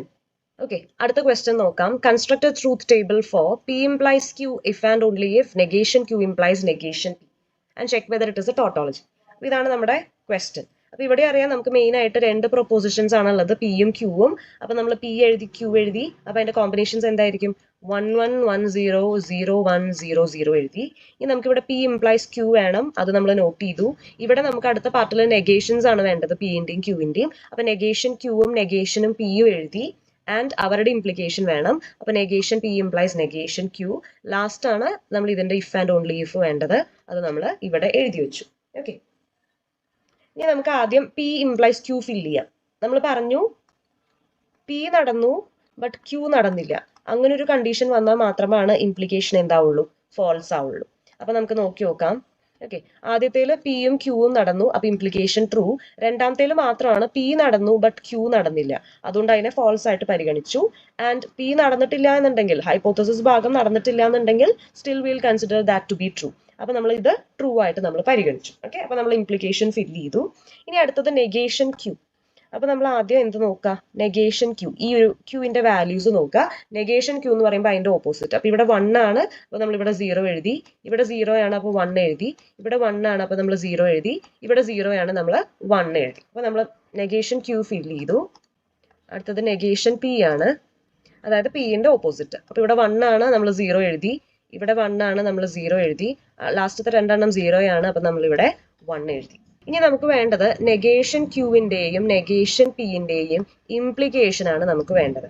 Okay, അപ്പൊ ഇംപ്ലിക്കേഷൻ നമ്മൾ പറഞ്ഞു, ആദ്യത്തെ ആള് ട്രൂവും രണ്ടാമത്തെ ആള് ഫോൾസ് ആയാൽ മാത്രമാണ് ഇംപ്ലിക്കേഷൻ എന്താവുള്ളൂ, ഫോൾസ് ആവുള്ളൂ. അപ്പൊ ഇവിടെ നോക്കി നോക്കാം, ഇവിടെ രണ്ടും ഫോൾസ് ആണ്, അപ്പൊ ട്രൂ. രണ്ടാമത്തേല് നമ്മുടെ നെഗേഷൻ ക്യൂ ട്രൂവും നെഗേഷൻ പി ഫോൾസും, അതായത് ആദ്യത്തെ ആള് ട്രൂ രണ്ടാമത്തെ ആള് ഫോൾസ് എന്ന് വന്നു. അപ്പോൾ നമ്മൾ നേരത്തെ പറഞ്ഞ പോലെ തന്നെ ഇത് ഫോൾസ് ആയിട്ടാണ് നമ്മൾ പരിഗണിക്കുക. ഇനി നെഗേഷൻ ക്യൂ ഫോൾസ് ആണ്. ഓക്കെ, അപ്പൊ ഹൈപ്പോത്തസിസ് ഫോൾസ് ആയാൽ നമ്മൾ ട്രൂ ആയിട്ടാണ് പരിഗണിക്കുക. ലാസ്റ്റത്തെ രണ്ടും ട്രൂ ആണ്, അപ്പൊ നമ്മൾ ട്രൂ ആയിട്ട് പരിഗണിച്ചു, നമ്മൾ എഴുതി. ഓക്കെ, ഇനി ലാസ്റ്റ് നമുക്ക് എന്താ വേണ്ടത്, പി ഇംപ്ലൈസ് ക്യൂവിന്റെയും അതേപോലെ നെഗേഷൻ ക്യൂ ഇംപ്ലൈസ് നെഗേഷൻ പിന്റെയും ഇഫ് ആൻഡ് ഓൺലി ഇഫ് ആണ് നമുക്ക് വേണ്ടത്. Okay, if and only if നമുക്കറിയാം, ഒന്നുമില്ലെങ്കിൽ രണ്ടും നടക്കണം എന്നാലേ ട്രൂ ആവുള്ളൂ, അല്ലെങ്കിൽ രണ്ടും നടക്കാൻ പാടില്ല. ഓക്കെ, അപ്പൊ ഈ രണ്ട് കേസസിൽ മാത്രമാണ് if and only if true ആവുള്ളൂ. അപ്പൊ നമുക്ക് നോക്കി നോക്കാം, ഇവിടെ 1 ഇവിടെ 1 രണ്ടും നടന്നു, അപ്പൊ ട്രൂ ആയിട്ട് എടുത്തു. ഇവിടെ 0 ഇവിടെ 0 രണ്ടും നടന്നില്ല, അപ്പൊ നമ്മൾ ട്രൂ ആയിട്ട് എടുത്തു. ഇവിടെ 1 ഇവിടെ 1 അത് നമ്മൾ ട്രൂ ആയിട്ട് എടുത്തു. ലാസ്റ്റത്തെ അതെ രണ്ടും നടന്നു, അപ്പൊ നമ്മൾ അത് ട്രൂ ആയിട്ട് എടുത്തു. ഇവിടെ നോക്കിക്കഴിഞ്ഞാൽ അറിയാം എല്ലാ ട്രൂത്ത് വാല്യൂസും എന്താണ്, ട്രൂ ആണ്. സോ ദെയർഫോർ ഇതെന്താണെന്ന് കൺക്ലൂഡ് ചെയ്യാം, ഇതൊരു ടോട്ടോളജി ആണ് എന്ന് കൺക്ലൂഡ് ചെയ്യാനായിട്ട് പറ്റും. P implies Q implies R. Okay, അപ്പൊ അതിന്റെ ട്രൂത്ത് ടേബിൾ വരച്ചിട്ട് ടോട്ടോളജി ആണോ എന്ന് ചെക്ക് ചെയ്യേണ്ട ക്വസ്റ്റ്യൻ ആണ്. ഇവിടെ നോക്കി അറിയാം 3 പ്രൊപ്പോസിഷൻസ് ഉണ്ട്, പിയും ക്യൂവും ആറും. 3 പ്രൊപ്പോസിഷൻസ് വരുമ്പോൾ നമുക്ക് ആക്ച്വലി 8 കോമ്പിനേഷൻസ് ആണ് വരിക. And these are the 8 combinations. Okay, അതായത് 111 100 010 001 110 101 011 000. ഓക്കെ, അപ്പൊ ഇതാണ് 8 കോമ്പിനേഷൻസ്. അപ്പൊ നിങ്ങൾ ആ ഒരു സീക്വൻസിൽ ഓർഡറിൽ പഠിച്ചു വെച്ചാൽ മതി, നിങ്ങൾക്ക് അത് ചാർട്ട് ഔട്ട് ചെയ്യാൻ എളുപ്പമായിരിക്കും. ഓക്കെ, അപ്പൊ നമുക്ക് ഇനി വേണ്ടത് ക്യൂ ഇംപ്ലൈസ് ആർ വേണം, അത് നമ്മൾ ഇവിടെ എഴുതി. പിന്നെ P implies Q implies R വേണം, അതും നമ്മൾ ഇവിടെ എഴുതി. അപ്പൊ ഇംപ്ലിക്കേഷൻസ് നമ്മൾ നേരത്തെ പറഞ്ഞു, എപ്പോഴാണ് ഫോൾസ് ആവുക, ഹൈപ്പോത്തസിസ് നടന്നു കൺക്ലൂഷൻ നടന്നില്ല, ആ ഒരു കണ്ടീഷനിൽ മാത്രമാണ് ഇംപ്ലിക്കേഷൻ എന്താവുള്ളൂ, ഫോൾസ് ആവുള്ളൂ. അപ്പൊ നമുക്ക് നോക്കി നോക്കാം, ഇവിടെ നമുക്ക് വേണ്ടത് ക്യൂ ഇംപ്ലൈസ് ആർ ആണ്. അപ്പൊ നമ്മൾ ക്യൂ പരിഗണിക്കണം, ആറും പരിഗണിക്കണം. ഓക്കെ, ഇതില് 10 വരുന്നത് എപ്പോഴാ നോക്കി നോക്കാം. ഓക്കെ, ഇവിടെ 10 വരുന്നുണ്ട്, ഇവിടെയും 10 വരുന്നുണ്ട്. ഓക്കെ, അപ്പൊ നമ്മൾ നോക്കിക്കഴിഞ്ഞാൽ അറിയാം ഈ രണ്ട് കേസസിൽ മാത്രമാണ് 10 വരുന്നത്. ഓക്കെ, അപ്പൊ നമ്മൾ ഈ രണ്ട് ഭാഗത്ത് മാത്രം ഫോൾസ് ഇടാം. ആൻഡ് നമുക്ക് ഇംപ്ലിക്കേഷന്റെ റൂൾ പ്രകാരം അറിയാം, അവിടെ മാത്രമേ എന്ത് വരുള്ളൂ, ഫോൾസ് വരുള്ളൂ. ബാക്കിയുള്ളതൊക്കെ എന്തായിരിക്കും, ട്രൂ ആയിരിക്കും. ഓക്കെ, അപ്പൊ നമ്മൾ ബാക്കിയുള്ളതൊക്കെ ട്രൂ ആയിട്ട് മാർക്ക് ചെയ്തു. അടുത്തത് നമുക്ക് പി ഇംപ്ലൈസ് ക്യൂ ഇംപ്ലൈസ് ആറാണ് വേണ്ടത്. അപ്പൊ നമ്മൾ പി പരിഗണിക്കണം, അതേപോലെ ക്യൂ ഇംപ്ലൈസ് ആറും പരിഗണിക്കണം. ഓക്കെ, ഇതിൽ നമുക്ക് നോക്കിയാൽ അറിയാം, ഇവിടെ 11 ആണ് വരുന്നത്, അപ്പൊ ട്രൂ. അടുത്തയിലും 11 ആണ് വരുന്നത്, അപ്പൊ ട്രൂ. പിന്നത്തേല് 00 ആണ് വരുന്നത്, അപ്പോഴും ട്രൂ. അടുത്തയില് 01 ആണ് വരുന്നത്, അതും ട്രൂ. പിന്നത്തേല് മാത്രം കണ്ടോ, ഇവിടെ 1ഉം ഇവിടെ 0യും. അപ്പോൾ 1ഉം 0യും വന്നാൽ മാത്രം അത് ഫോൾസ്. അപ്പൊ നമ്മൾ ഇവിടെ ഫോൾസ് ആയിട്ട് മാർക്ക് ചെയ്തു അതിനെ. അടുത്തത് 11 അത് ട്രൂ ആണ്. പിന്നത്തത് 01 അതും ട്രൂ ആണ്. ലാസ്റ്റത്തെ 01 അതും ട്രൂ ആണ്. അപ്പോൾ ഈ ഒരു 10 അതായത് ഹൈപ്പോത്തസിസ് നടന്നു കൺക്ലൂഷൻ നടന്നില്ല, അപ്പൊ മാത്രമാണ് ഇംപ്ലിക്കേഷൻ എന്താവുള്ളൂ, ഫോൾസ് ആവുള്ളൂ. അപ്പൊ ഇവിടെ മാത്രം 0 ആണ് വരിക, ബാക്കി എല്ലാത്തിലും നമുക്ക് 1 എന്നുള്ള വാല്യൂ എഴുതാനായിട്ട് പറ്റും. ഇവിടെ നോക്കിയാൽ അറിയാം എല്ലാം ട്രൂ അല്ല, ഈ ഒരെണ്ണം മാത്രം ഫോൾസ് ആയി. അപ്പൊ ഇത് ടോട്ടോളജി ആവുമോ, ഇല്ല, it is not a tautology. ഇങ്ങനെയാണ് നമ്മളിത് കൺക്ലൂഡ് ചെയ്യേണ്ടത്. അടുത്തത് ലോജിക്കൽ ഇക്വാലൻസിന്റെ ക്വസ്റ്റ്യൻ ആണ് കേട്ടോ. നമുക്ക് 2 കോമ്പൗണ്ട് പ്രൊപ്പോസിഷൻസ് തന്നിട്ടുണ്ട്, അത് ലോജിക്കലി ഇക്വാലന്റ് ആണോ എന്ന് നമ്മൾ ചെക്ക് ചെയ്യണം. ഓക്കെ, അപ്പൊ ഇവിടെ നമ്മൾ നോക്കിയാൽ അറിയാം 3 പ്രൊപ്പോസിഷൻസ് ആണുള്ളത്, പി ക്യൂ ആൻഡ് ആർ. അതുകൊണ്ട് തന്നെ 8 കോമ്പിനേഷൻസ് ആണ് വരിക. ഓക്കെ, അപ്പൊ നമ്മളിവിടെ പി എഴുതി, ക്യൂ എഴുതി, ആർ എഴുതി. പിന്നെ നമുക്ക് ഇവിടെ ക്യൂ ആൻഡ് ആർ വേണം, അത് നമ്മൾ എഴുതി. ആൻഡ് അത് കഴിഞ്ഞിട്ട് P or Q and R വേണം, അതും നമ്മൾ എഴുതി. ഇനി ഇപ്പുറത്തേക്ക് നോക്കുകയാണെങ്കിൽ ഇവിടെ പി ഓർ ക്യൂ വേണം, അത് എഴുതി. ഇവിടെ പി ഓർ ആർ വേണം, അതും എഴുതി. ആൻഡ് ഇവരുടെ കൺജങ്ഷൻ അതും നമ്മളിവിടെ എഴുതി വെച്ചു. ഇനി നമുക്ക് ഇതിന്റെയാണ് വാല്യൂസ് കണ്ടുപിടിക്കാനായിട്ട് ഉള്ളത്. ഇവിടെ നോക്കിയാൽ അറിയാം, ഇവിടെ ആൻഡ് ആണ് കൺജങ്ഷൻ. കൺജങ്ഷൻ എപ്പോഴാണ് ട്രൂ ആവുക, രണ്ടും ട്രൂ ആയാൽ മാത്രമേ കൺജങ്ഷൻ ട്രൂ ആവുള്ളൂ. അപ്പൊ ഇവിടെ നോക്കി നോക്കാം, ക്യൂവിന്റെയും ആറിന്റെയും വാല്യൂസ് നോക്കാം. ഇവിടെ 1 ആണ്, അപ്പൊ ഇത് 1. 00 വരുമ്പോ 0, 10 വരുമ്പോ 0, 01 വരുമ്പോ 0, 10 വരുമ്പോ 0, 01 വരുമ്പോ 0, അഗെയിൻ 11 വന്നു, അത് 1, 00 വന്നാൽ 0. അപ്പോൾ കൺജങ്ഷന്റെ നിങ്ങൾ ഓർത്തു വെക്കുക, രണ്ടും ട്രൂ ആയാൽ മാത്രമേ കൺജങ്ഷൻ എന്താവുള്ളൂ, ട്രൂ ആവുള്ളൂ. അപ്പൊ ഇവിടെ രണ്ടും ട്രൂ ആയി വന്നിട്ടുള്ളത് ആകെ ഈ 2 സ്ഥലത്താണ്. അപ്പൊ ആ 2 സ്ഥലങ്ങളിൽ നമ്മൾ ട്രൂ മാർക്ക് ചെയ്തു, ബാക്കിയുള്ള സ്ഥലങ്ങളിൽ നമ്മൾ ഫോൾസ് ആണ് മാർക്ക് ചെയ്തിട്ടുള്ളത്. ഓക്കെ, ഇനി അടുത്തത് നമുക്ക് പിയും കൺസിഡർ ചെയ്യണം, അതേപോലെ ക്യൂ ആൻഡ് ആറും കൺസിഡർ ചെയ്യണം. ഓക്കെ, ആൻഡ് ഇവരുടെ എന്താണ്, ഡിസ്ജങ്ഷൻ ആണ്, ഓർ ആണ്. അപ്പൊ നമുക്കറിയാം ഏതെങ്കിലും ഒരെണ്ണം ട്രൂ ആയാൽ ട്രൂ ആവും. അപ്പൊ ഇവിടെ നമ്മൾ ആദ്യത്തെ നോക്കി, ട്രൂ ട്രൂ, അപ്പൊ ട്രൂ. അടുത്തത് പി ട്രൂ ആയിട്ടുണ്ട്, അപ്പൊ വീണ്ടും ഇത് ട്രൂ മാർക്ക് ചെയ്യാം. പിന്നത്തെ ഇത് 0 ആണ്, അപ്പൊ 0 മാർക്ക് ചെയ്തു. അടുത്തേലും രണ്ടും 0 ആണ്, 0 മാർക്ക് ചെയ്തു. പിന്നത്തേലും പി ട്രൂ ആണ്, അപ്പൊ നമ്മൾ ട്രൂ മാർക്ക് ചെയ്തു. അടുത്തേലും പി ട്രൂ ആണ്, അപ്പൊ ഇത് ട്രൂ മാർക്ക് ചെയ്തു. പിന്നത്തേല് ക്യൂ ആൻഡ് ആർ, ഈ ഭാഗം ട്രൂ ആണ്, അപ്പൊ നമ്മൾ ട്രൂ മാർക്ക് ചെയ്തു. ലാസ്റ്റത്തേല് രണ്ടും 0 ആണ്, അപ്പൊ നമ്മൾ 0 മാർക്ക് ചെയ്തു. ഡിസ്ജങ്ഷൻ ഫില്ല് ചെയ്യുമ്പോൾ സൂക്ഷിക്കുക, ഏതെങ്കിലും ഒരെണ്ണം ട്രൂ ആയി കഴിഞ്ഞാൽ ട്രൂ ആയിരിക്കും, രണ്ടും ഫോൾസ് ആയാൽ മാത്രമേ ആ സ്റ്റേറ്റ്മെന്റ് എന്താവുള്ളൂ, ഫോൾസ് ആവുള്ളൂ. അപ്പൊ നമ്മൾ ആ ഭാഗം ഫില്ല് ചെയ്തു. ഓക്കെ, ഇനി നമുക്ക് അടുത്ത സെന്റൻസിന്റെ ട്രൂത്ത് ടേബിൾസ് വരച്ചു നോക്കാം. ഓക്കെ, നമുക്ക് ഇവിടെ വേണ്ടത് പി ഓർ ക്യൂ ആണ്. പി ഇവിടെ ഉണ്ട് ആൻഡ് ക്യൂ ഇവിടെ ഉണ്ട്, ഓർ ആണ്. അപ്പൊ നമ്മൾ നേരത്തെ പറഞ്ഞ പോലെ ഏതെങ്കിലും ഒരെണ്ണം ട്രൂ ആയാൽ ട്രൂ ആയിരിക്കും. അപ്പൊ ഇവിടെ രണ്ടും ട്രൂ ആണ്, അപ്പൊ ട്രൂ. ഇവിടെ പി ട്രൂ ആണ്, അപ്പൊ ട്രൂ. ഇവിടെ ക്യൂ ട്രൂ ആണ്, അപ്പൊ ട്രൂ. ഇവിടെ രണ്ടും ഫോൾസ് ആയി, അപ്പൊ ഫോൾസ്. പിന്നത്തേല് രണ്ടും ട്രൂ ആണ്, അപ്പൊ ട്രൂ. ഇവിടെ പി ട്രൂ ആണ്, അപ്പൊ ട്രൂ. ക്യൂ ട്രൂ ആണ്, അതുകൊണ്ട് ട്രൂ. ലാസ്റ്റത്തേല് രണ്ടും ഫോൾസ് ആണ്, അപ്പൊ ഫോൾസ്. അപ്പൊ നമ്മൾ അത് ഫിൽ ചെയ്തു. അതേപോലെ സിമിലർലി പി ഓർ ക്യൂ, ഇനി അടുത്തത് പി ഓർ ആർ, സോറി, അടുത്തത് നമുക്ക് പി ഓർ ആർ ആണ് ഫിൽ ചെയ്യേണ്ടത്. നോക്കി നോക്കാം. ഓക്കെ, അപ്പൊ നമുക്ക് അടുത്തത് ഈ പിന്റെയും ആറിന്റെയും ട്രൂത്ത് വാല്യൂസ് ആണ് ചെക്ക് ചെയ്യാനായിട്ടുള്ളത്. നോക്കി നോക്കാം. ഇതും ഡിസ്ജങ്ഷൻ ആണ്, ഓർ ആണ്. ഏതെങ്കിലും ഒരെണ്ണം ട്രൂ ആയാൽ അൾട്ടിമേറ്റ്ലി അത് ട്രൂ ആയിരിക്കും. നമുക്ക് നോക്കി നോക്കാം. ഇവിടെ 1, ഇവിടെ 1, അപ്പൊ ഇത് ട്രൂ. അടുത്തതില് പി 1 ആണ്, അപ്പൊ ഇവിടെ ട്രൂ. പിന്നത്തേല് രണ്ടും 0 ആണ്, അപ്പൊ ഇവിടെ 0. പിന്നത്തേല് 6 ട്രൂ ആണ്, അപ്പൊ ഇവിടെ ട്രൂ. പിന്നത്തേല് പി ട്രൂ ആണ്, അപ്പൊ ഇവിടെ ട്രൂ. അടുത്തതില് രണ്ടും ട്രൂ ആണ്, അപ്പൊ ഇവിടെ ട്രൂ. പിന്നത്തേല് 6 ട്രൂ ആണ്, അപ്പൊ അഗൈൻ ഇവിടെ ട്രൂ. ലാസ്റ്റത്തേല് രണ്ടും ഫോൾസ് ആണ്, അപ്പൊ ഇവിടെ ഫോൾസ്. അപ്പൊ നമ്മൾ അത് ഫില്ല് ചെയ്തു. ഓക്കെ, അഗൈൻ ഡിസ്ജങ്ഷൻ തന്നെയായിരുന്നു. ഇനി നമുക്ക് വേണ്ടത് P or Q and P or R ആണ്. ഓക്കെ, അതായത് ഇതിന്റെ വാല്യൂസും ഇതിന്റെ വാല്യൂസും. ഓക്കെ, ആൻഡ് ഇവരുടെ കൺജങ്ഷൻ ആണ് നമുക്ക് വേണ്ടത്. കൺജങ്ഷൻ എന്ന് പറയുമ്പോൾ രണ്ടും ട്രൂ ആയാൽ മാത്രമേ ട്രൂ ആവുള്ളൂ. അപ്പൊ നമുക്ക് നോക്കി നോക്കാം. ഇവിടെ രണ്ടും ട്രൂ ആണ്, ട്രൂ. അടുത്തേല് രണ്ടും ട്രൂ ആണ്, ട്രൂ. പിന്നത്തേല് ഇവിടെ ഫോൾസ് ആണ്, അപ്പൊ ഫോൾസ്. പിന്നത്തേല് ഇത് ഫോൾസ് ആണ്, അപ്പൊ ഫോൾസ്. അത് കഴിഞ്ഞിട്ട് രണ്ടും ട്രൂ, അപ്പൊ അഗൈൻ ട്രൂ. രണ്ടും ട്രൂ, ട്രൂ. രണ്ടും ട്രൂ, ട്രൂ. ലാസ്റ്റത്തെ രണ്ടും ഫോൾസ്, അപ്പൊ ഫോൾസ്. അപ്പൊ ഈ രീതിയിൽ നമ്മൾ ഫില്ല് ചെയ്തു. അപ്പൊ നോക്കി നോക്കാം. ഇതിന്റെ ട്രൂത്ത് ടേബിൾ നോക്കി നോക്കുക, അതേപോലെ ഇതിന്റെ ട്രൂത്ത് ടേബിൾ നോക്കി നോക്കുക. ഇവിടെ ഓക്കെ, ഇവിടെ 1, ഇവിടെ 1, ഇവിടെ 1, ഇവിടെ 1. ഇത് 0, ഇതും 0, ഇതും 0, ഇവിടെയും 0. ഇവിടെ 1, ഇതും 1, ഇവിടെ 1, ഇവിടെ 1, ഇതും 1, ഇതും 1. ഇത് 0, ഇതും 0. അതായത് these both are having exactly the same truth values, അല്ലെങ്കിൽ ഇവരുടെ ട്രൂത്ത് ടേബിൾ സെയിം ആണ്. therefore നമുക്ക് എന്ത് കൺക്ലൂഡ് ചെയ്യാം, they are logically equivalent എന്ന് കൺക്ലൂഡ് ചെയ്യാനായിട്ട് പറ്റും. അതേപോലെ നമുക്ക് ഇവര് രണ്ടുപേരും ലോജിക്കലി ഇക്വാലന്റ് ആണോ നോക്കി നോക്കാം.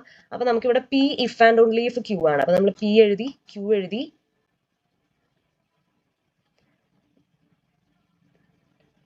P if and only if Q എഴുതി, അതിന്റെ നെഗേഷൻ എഴുതി. പിന്നെ നമുക്ക് ഇവിടെ നെഗേഷൻ പി വേണം, അപ്പൊ നെഗേഷൻ പി എഴുതി. Negation P if and only if Q, അതും നമ്മൾ എഴുതി. പിന്നെ നോക്കിയാൽ അറിയാം ഇവിടെ 2 പ്രൊപ്പോസിഷൻസേ ഉള്ളൂ, പിയും ക്യൂവും.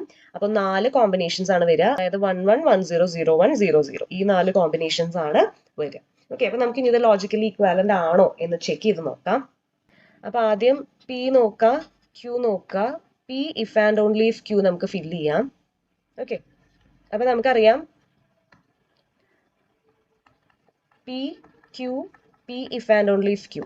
രണ്ടും ട്രൂ ആയ ട്രൂ, അതേപോലെ രണ്ടും ഫോൾസ് ആയ ഫോൾസ്. ഈ 2 കേസസിൽ മാത്രമാണ് if and only if true കിട്ടുള്ളൂ.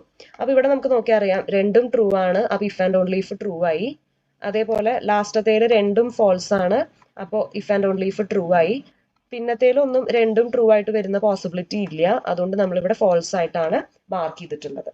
ഓക്കെ, ഇനി നമുക്ക് എന്താ വേണ്ടത്, ഇതിന്റെ നെഗേഷൻ എടുക്കണം. ഇതിന്റെ നെഗേഷൻ എടുക്കുമ്പോൾ എന്താ, കംപ്ലീറ്റ് ഓപ്പോസിറ്റ് എഴുതിയാൽ മതി. അതായത് ഇവിടെ 1 ആണെങ്കിൽ ഇത് 0, ഇവിടെ 0 ആണെങ്കിൽ ഇത് 1, ഇത് 0 ആണെങ്കിൽ ഇത് 1, ഇത് 1 ആണെങ്കിൽ ഇത് 0. അപ്പൊ അതിന്റെ നെഗേഷൻ നമ്മൾ എഴുതി വെച്ചു. ഇനി അടുത്തത് നോക്കി നോക്കാം. ഇവിടെ negation P if and only if Q ആണ് വേണ്ടത്. അപ്പൊ അതിന് വേണ്ടിയിട്ട് നമ്മൾ ആദ്യം നെഗേഷൻ പി എഴുതാം. അപ്പൊ ഈ പിന്റെ നോക്കുക, ഇത് 1100 ആണ്. അപ്പൊ അതിന്റെ ഓപ്പോസിറ്റ് ആണ് നെഗേഷൻ പി വരിക, അതായത് 0011 ആണ് വരിക. അപ്പൊ നെഗേഷൻ പിയും കണ്ടുപിടിച്ചു. ഈ negation P if and only if Q കണ്ടുപിടിച്ച് നോക്കാം. നെഗേഷൻ പി ഇതാണ്, ക്യൂ ഇതാണ് കേട്ടോ. അപ്പൊ ഇതിന്റെ ഇഫ് ആൻഡ് ഓൺലി ഇഫ് ആണ് വേണ്ടത്. നമ്മൾ നേരത്തെ പറഞ്ഞ പോലെ ഈ രണ്ട് കേസസിൽ മാത്രമേ അത് ട്രൂ ആവുള്ളൂ. ഒന്നുമില്ലെങ്കിൽ രണ്ടും ട്രൂ ആയിരിക്കണം, അല്ലെങ്കിൽ രണ്ടും ഫോൾസ് ആയിരിക്കണം. അപ്പൊ നമ്മൾ നോക്കിക്കഴിഞ്ഞാൽ നമ്മൾ നോക്കിയാൽ അറിയാം, രണ്ടാമത്തേൽ ഇത് രണ്ടും ഫോൾസ് ആണ്, അതേപോലെ മൂന്നാമത്തേൽ ഇത് രണ്ടും ട്രൂ ആണ് വരുന്നത്. ഓക്കെ, അപ്പൊ നമുക്ക് എന്ത് ചെയ്യാം, നടുക്കത്തെ രണ്ടെണ്ണത്തിൽ ട്രൂ എന്ന് കൊടുക്കാം. ഫസ്റ്റിലും ലാസ്റ്റിലും ഇങ്ങനത്തെ പോസിബിലിറ്റി അല്ല വരുന്നത്. So if and only if എന്തായിരിക്കും, ഫോൾസ് ആയിരിക്കും. ഓക്കെ, അപ്പൊ നമ്മൾ അതും ഫില്ല് ചെയ്തു. ഓക്കെ, ഇനി നമ്മളിതേ ഇതിന്റെ ട്രൂത്ത് ടേബിളും ഇതിന്റെ ട്രൂത്ത് ടേബിളും ഒന്ന് നോക്കി നോക്കാം. ഇവിടെ 0, ഇത് 0, ഇവിടെ 1, ഇതും 1, ഇവിടെ 1, ഇതും 1, ഇത് 0, ഇത് 0. അതായത് they are having exactly the same truth values അല്ലെ, ട്രൂത്ത് ടേബിൾ സെയിം ആണ് അവരുടെ. ദെയർഫോർ ഇത് ലോജിക്കലി ഇക്വാലന്റ് ആണ് എന്ന് നമുക്ക് കൺക്ലൂഡ് ചെയ്യാനായിട്ട് പറ്റും. അപ്പൊ ഇത്രയാണ് ഈ ഒരു ഭാഗത്തു നിന്നുള്ളത്. അതായത് ടോട്ടോളജി ആണോ കോൺട്രഡിക്ഷൻ ആണോ ചെക്ക് ചെയ്യുക, അതേപോലെ ലോജിക്കലി ഇക്വാലന്റ് ആണോ എന്നുള്ളതും ചെക്ക് ചെയ്യുക. ഇന്നത്തെ ഭാഗം എന്ന് പറയുന്നത് converse, inverse and contraposition. Okay, contrapositive. നമുക്കൊരു ഇംപ്ലിക്കേഷൻ തന്നിട്ടുണ്ടാവും, പി ഇംപ്ലൈസ് ക്യൂ. ഓക്കെ, പിയും ക്യൂവും രണ്ട് പ്രൊപ്പോസിഷൻസ് ആണ്. നമുക്കൊരു ഇംപ്ലിക്കേഷൻ തന്നിട്ടുണ്ടാവും, പി ഇംപ്ലൈസ് ക്യൂ. അങ്ങനെയാണെങ്കിൽ അതിന്റെ converse is given by Q implies P, അതിന്റെ inverse is given by negation P implies negation Q, and contrapositive is given by negation Q implies negation P. ഇത് ഓർത്ത് വയ്ക്കാം. P implies ക്യൂവിന്റെ converse ആണ് Q implies P, അതിന്റെ inverse ആണ് negation P implies negation Q, and അതിന്റെ contrapositive ആണ് negation Q implies negation P. Okay, അതായത് നമുക്കൊരു ഇംപ്ലിക്കേറ്റഡ് സെന്റൻസ് തന്നിട്ടുണ്ടാവും, അതിന്റെ കോൺവേഴ്സ്, ഇൻവേഴ്സ് ആൻഡ് കോൺട്രാപോസിറ്റീവ് എഴുതണം. ഇതാണ് എക്സാമിന് ചോദിക്കുക. അപ്പൊ ഇവിടെ ജസ്റ്റ് നമുക്ക് ഇവരുടെ ട്രൂത്ത് വാല്യൂസ് ആണ് കാണാൻ പറ്റുന്നത്. അപ്പൊ നമ്മൾ നോക്കിയറിയാം, ഇത് പി ഇംപ്ലൈസ് ക്യൂ ആണ്, 1011 ആണ് വരുന്നത്.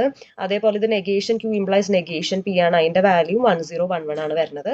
അതായത് അതിന്റെ അർത്ഥം ഇംപ്ലിക്കേഷനും കോൺട്രാപോസിറ്റീവും ലോജിക്കലി ഇക്വാലന്റ് ആണ്. ഓക്കെ, ഇനി അതേപോലെ നോക്കാം, ഇത് ക്യൂ ഇംപ്ലൈസ് പി ആണ്, ഇത് negation P implies negation Q ആണ്. ഇവിടെ 1101 ആണ് വരുന്നത്, ഇവിടെയും 1101 ആണ് വരുന്നത്. അതായത് ഇതിന്റെ അർത്ഥം കോൺവേഴ്സും ഇൻവേഴ്സും ലോജിക്കലി ഇക്വാലന്റ് ആണ് എന്നതാണ് അതിന്റെ മീനിങ്. അതായത് ഇത്രയേ ഉള്ളൂ. ഇത് ഇംപ്ലിക്കേഷൻ,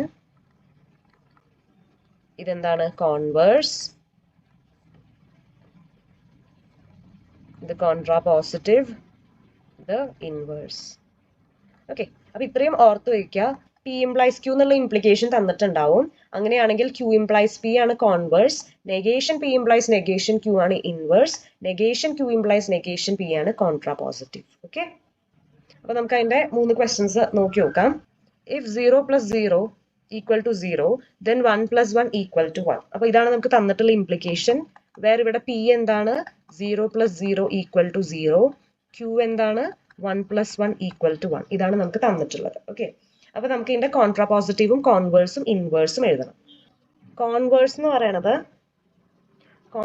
പറയുന്നത് ക്യൂ ഇംപ്ലൈസ് പി ആണ്. ഇൻവേഴ്സ് എന്ന് പറയുന്നത് negation P implies negation Q ആണ്.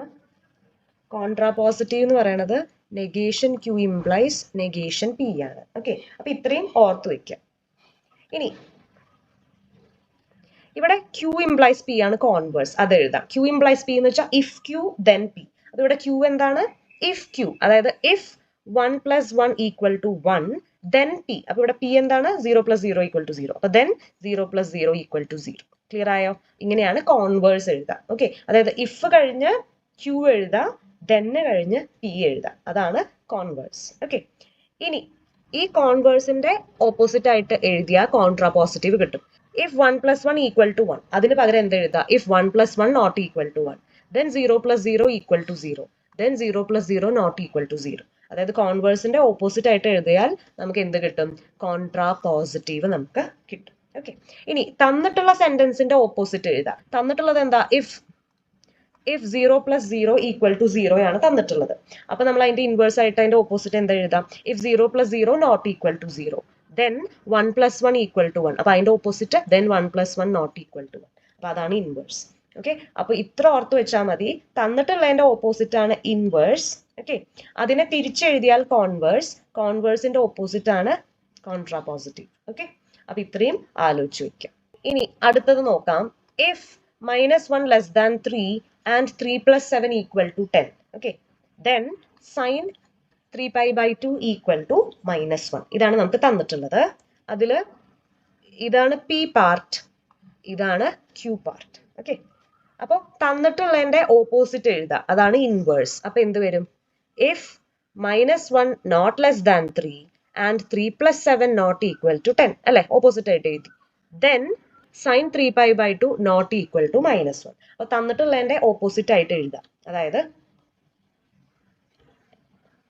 Negation P implies negation Q. അപ്പൊ അത് നമ്മുടെ ഇൻവേഴ്സ് റെഡിയായി. ഓക്കെ, ഇനി തന്നിട്ടുള്ള ക്വസ്റ്റ്യനെ തിരിച്ചെഴുതാം, പിയും ക്യൂവും തിരിച്ചെഴുതാം. ഇവിടെ ഇതാണ് പി, ഇതാണ് ക്യൂ. അപ്പൊ കോൺവേഴ്സ് എഴുതുമ്പോൾ ക്യൂ ആദ്യം എഴുതാം, എന്നിട്ട് പി എഴുതാം. അപ്പൊ നോക്കൂ, if sine 3π/2 equal to -1, then -1 less than 3 and 3 + 7 = 10. എഴുതിയില്ലേ? നമുക്ക് തന്നിട്ടുള്ളത് പി ഇംപ്ലൈസ് ക്യൂ ആണ്. കോൺവേഴ്സ് എഴുതുമ്പോൾ എന്താണ് വരിക? ക്യൂ ഇംപ്ലൈസ് പി ആണ് വരിക. അതായത് ഒന്ന് തിരിച്ചാൽ മതി. ഇനി കോൺവേഴ്സ് എഴുതിയതിനു ശേഷം അതിന്റെ നെഗറ്റീവ് ആണ് കോൺട്രാ പോസിറ്റീവ്, അല്ലെങ്കിൽ അതിന്റെ ഓപ്പോസിറ്റ് ആയിട്ട് എഴുതിയാൽ മതി.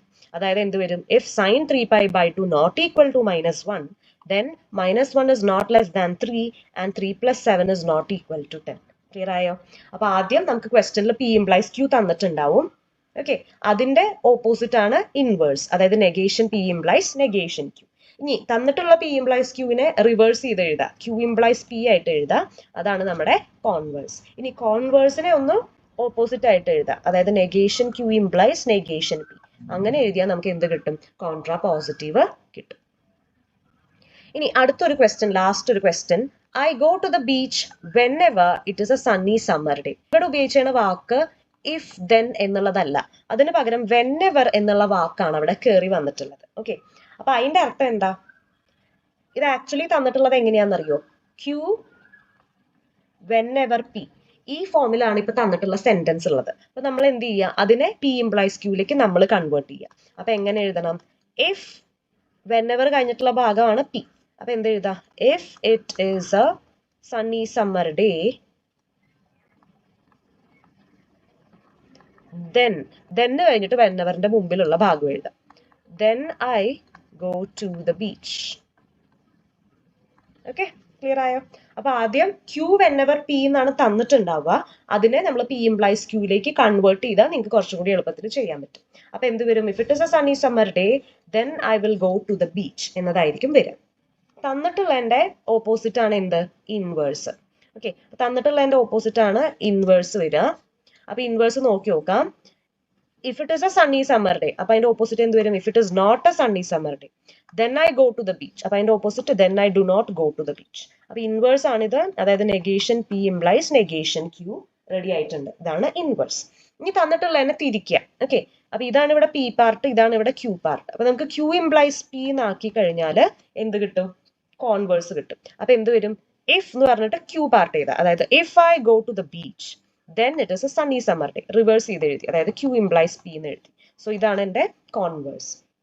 ഇനി കോൺവേഴ്സിന്റെ ഓപ്പോസിറ്റ് ആണ് കോൺട്രാ പോസിറ്റീവ്, അതായത് negation Q implies negation P ആണ് കോൺട്രാ പോസിറ്റീവ്. കോൺവേഴ്സിന്റെ ഓപ്പോസിറ്റ് എഴുതാം. അപ്പൊ ഇവിടെ if I go to the beach ആണ്, അപ്പൊ കോൺട്രാ പോസിറ്റീവിൽ എന്ത് വരും? If I do not go to the beach. Then ഇവിടെ എന്താ വന്നിട്ടുള്ളത്? It is a sunny summer day. അപ്പൊ അതിന്റെ opposite then it is not a sunny summer day. ഇതാണ് കോൺട്രാ പോസിറ്റീവ്. ഓക്കെ, ക്ലിയർ ആയോ? നമ്മൾ അടുത്ത സെക്ഷനിലേക്ക് വരികയാണ്, ലോസ് ഓഫ് നെഗേഷൻ. അപ്പൊ ഇത് ആക്ച്വലി ലോസ് ഓഫ് ലോജിക്കിന്റെ ഭാഗമാണ്, ബട്ട് നെഗേഷന് ഉപയോഗിക്കുന്ന ലോസ് നമ്മൾ ഒരുമിച്ച് എഴുതിയിട്ടുണ്ടെന്നേ ഉള്ളൂ. Okay, so these are the 4 laws of negation that will be using. അപ്പോൾ ഇത് നിങ്ങൾക്ക് അറിയാം, ഇത് ഓർ ആണ് അല്ലെ. അപ്പോൾ ഓർ വെച്ചിട്ടുള്ള സെന്റൻസ് നെഗേറ്റ് ചെയ്യാൻ യൂസ് ചെയ്യണത് negation P and negation Q. Okay, ഇത് നിങ്ങൾക്കറിയാം ആൻഡ് ആണ്. അപ്പൊ പി ആൻഡ് ക്യൂ പോലുള്ള സെന്റൻസിനെ നെഗേറ്റ് ചെയ്യാൻ യൂസ് ചെയ്യണത് negation P or negation Q. Okay, ഇത് നിങ്ങൾക്കറിയാം ഇഫ് ആൻഡ് ഓൺലി ഇഫ് അല്ലെ. അപ്പോൾ ഇഫ് ആൻഡ് ഓൺലി ഇഫ് സെന്റൻസുകളുടെ നെഗേറ്റ് ചെയ്യുമ്പോൾ എന്താ വരിക? പി ആൻഡ് നെഗേഷൻ ക്യൂ ആണ് വരിക. അതേപോലെ P if and only if Q, if and only if വെച്ചിട്ടുള്ള സെന്റൻസിനെ നെഗേറ്റ് ചെയ്യുമ്പോൾ എന്താണ് വരിക? P if and only if negation Q. അപ്പോൾ ഈ റൂൾസ് ആണ് നമ്മൾ നെഗേഷന് ഏറ്റവും കൂടുതൽ യൂസ് ചെയ്യുക. ഇനി നമുക്കത് എങ്ങനെയാണെന്നൊന്ന് നോക്കി നോക്കാം. അപ്പൊ ആദ്യം നമുക്കൊരു ഓർ വെച്ചിട്ടുള്ള സെന്റൻസിന്റെ നോക്കി നോക്കാം. ഇവിടെ നോക്കൂ, Carlos will bicycle or run tomorrow. അപ്പൊ ഇത് ഓർ വെച്ചിട്ടുള്ള സെന്റൻസ് ആണ്. അപ്പൊ നമ്മൾ ഫസ്റ്റ് ലോ ആണ് യൂസ് ചെയ്യണത്. അപ്പൊ നമുക്ക് എന്താണ് എഴുതേണ്ടത്? എന്താണ് വരിക? Negation P and negation Q എന്നാണ് വരിക. അപ്പോൾ നെഗേഷൻ പി, അപ്പൊ ഇവിടെ കാർലോസ് വിൽ ബൈസിക്കിൾ എന്നാണ്. അപ്പോൾ നമുക്ക് അതിനെ എങ്ങനെ എഴുതാം? Carlos will not bicycle. പിന്നെ ഇവിടെ എന്താണ്? And negation Q. അപ്പൊ നെഗേഷൻ ക്യൂ എന്ന് പറയുന്നത് ഇവിടെ റൺ ടുമോറോ എന്നാണ്.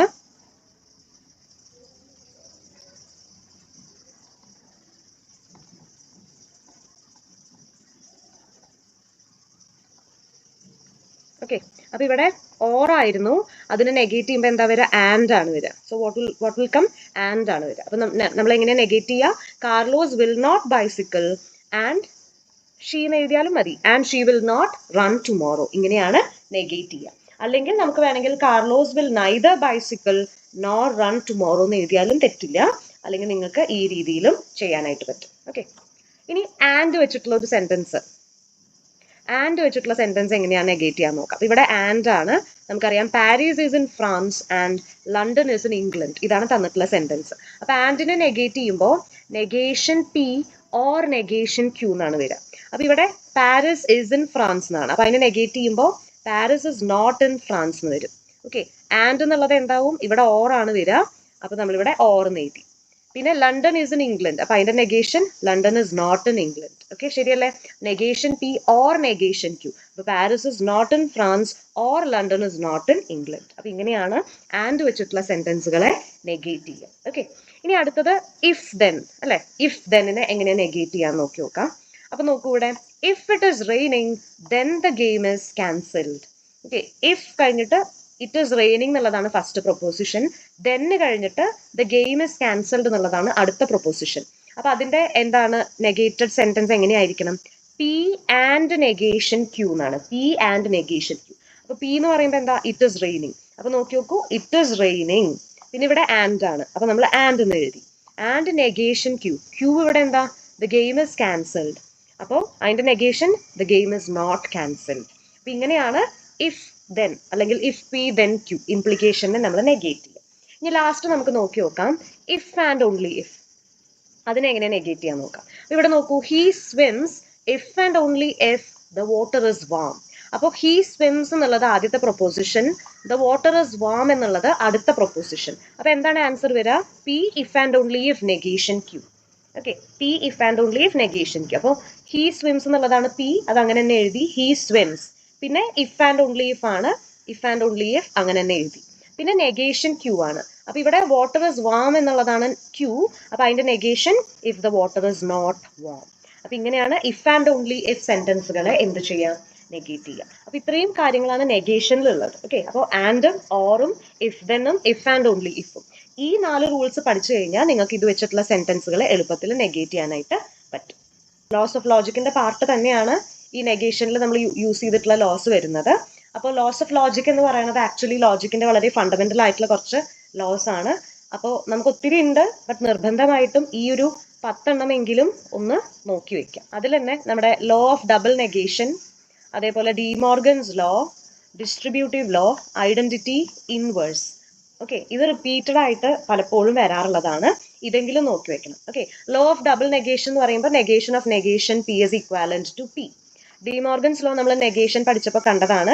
Negation of P or Q is negation P and negation Q.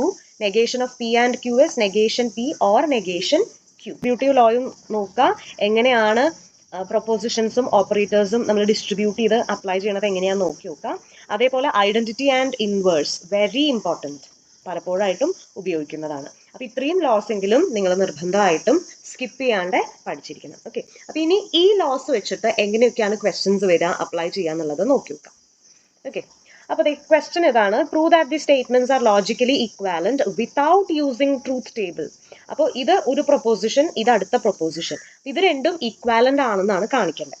അപ്പൊ ഇങ്ങനൊരു ക്വസ്റ്റ്യൻ വന്നാൽ നമുക്ക് ട്രൂത്ത് ടേബിൾ വരച്ചിട്ട് എളുപ്പത്തിൽ നമുക്ക് കാണിക്കാൻ പറ്റും. But if the question, okay, ക്വസ്റ്റ്യനിൽ വിത്തൗട്ട് യൂസിങ് ട്രൂത്ത് ടേബിൾ എന്ന് സ്പെസിഫിക്കലി പറഞ്ഞിട്ടുണ്ടെങ്കിൽ അതിന്റെ അർത്ഥം you should be using laws of logic. Laws of logic apply ചെയ്തിട്ട് ചെയ്യാനാണ് അതിൽ പറയുന്നത്. ഓക്കെ, അപ്പൊ നമുക്ക് നോക്കി നോക്കാം. ആദ്യം നമുക്ക് LHS നിന്ന് തുടങ്ങാം. അപ്പൊ LHS തന്നിട്ടുള്ളത് അങ്ങനെ നമ്മൾ എടുത്ത് എഴുതി. P or Q and negation of negation P and Q നമ്മൾ എടുത്ത് എഴുതി കേട്ടോ. നോക്കാം ഇവിടെ negation of ആദ്യത്തെ പ്രൊപ്പോസിഷൻ ആൻഡ് രണ്ടാമത്തെ പ്രൊപ്പോസിഷൻ. അപ്പൊ നമുക്ക് അവിടെ ഡി മോർഗൻസ് ലോ അപ്ലൈ ചെയ്യാം. ഡി മോർഗന്റെ ഏത് ലോ ആണ്? Negation of P and Q is nothing but negation P or negation Q എന്നുള്ള ആ ലോ നമ്മൾ ഇവിടേക്ക് അപ്ലൈ ചെയ്ത് കൊടുക്കാം. അപ്പൊ എന്ത് വരും? പി ഓർ ക്യൂ ഇവിടെ അങ്ങനെ തന്നെ എഴുതി, ആൻഡും അങ്ങനെ തന്നെ എഴുതി. ഈ നെഗേഷൻ ഉള്ളിലേക്ക് കൊടുക്കുമ്പോൾ നെഗേഷൻ ഓഫ് നെഗേഷൻ പി അല്ലെ, ഇവിടെ പി ആയിരുന്നു, അവിടെ നെഗേഷൻ പി ആണ് ആൻസർ വരിക. ഡി മോർഗൻസ് ലോ അപ്ലൈ ചെയ്യുമ്പോൾ നെഗേഷൻ പി വരും. അതേപോലെ ഇവിടെ നെഗേഷൻ പി ആയിരുന്നു, ഡി മോർഗൻസ് ലോ അപ്ലൈ ചെയ്യുമ്പോൾ നെഗേഷൻ ഓഫ് നെഗേഷൻ പി വരും. പിന്നെ ഇവിടെ എന്താ വരിക? ആൻഡിന് പകരം ഓർ വന്നു, അപ്പൊ ഇവിടെ ഓർ എഴുതി. ആൻഡ് ഇവിടെ ക്യൂ ആയിരുന്നത് ഇവിടെ നെഗേഷൻ ക്യൂ ആയി, അപ്പൊ ഇവിടെ ക്യൂ ആയിരുന്നത് നെഗേഷൻ ക്യൂ ആയി. അപ്പൊ നമ്മൾ എന്ത് അപ്ലൈ ചെയ്തു? ഡി മോർഗൻസ് ലോ അപ്ലൈ ചെയ്തു. ഇനി വീണ്ടും പി ഓർ ക്യൂ ആൻഡ് അത് അങ്ങനെ നമ്മൾ എടുത്തെഴുതി. നെഗേഷൻ ഓഫ് നെഗേഷൻ പി എന്താ? ലോ ഓഫ് ഡബിൾ നെഗേഷൻ ആണ് അല്ലെ. നെഗേഷൻ ഓഫ് നെഗേഷൻ പി എന്ന് പറയുന്നത് ആക്ച്വലി പി തന്നെയാണ് അല്ലെ.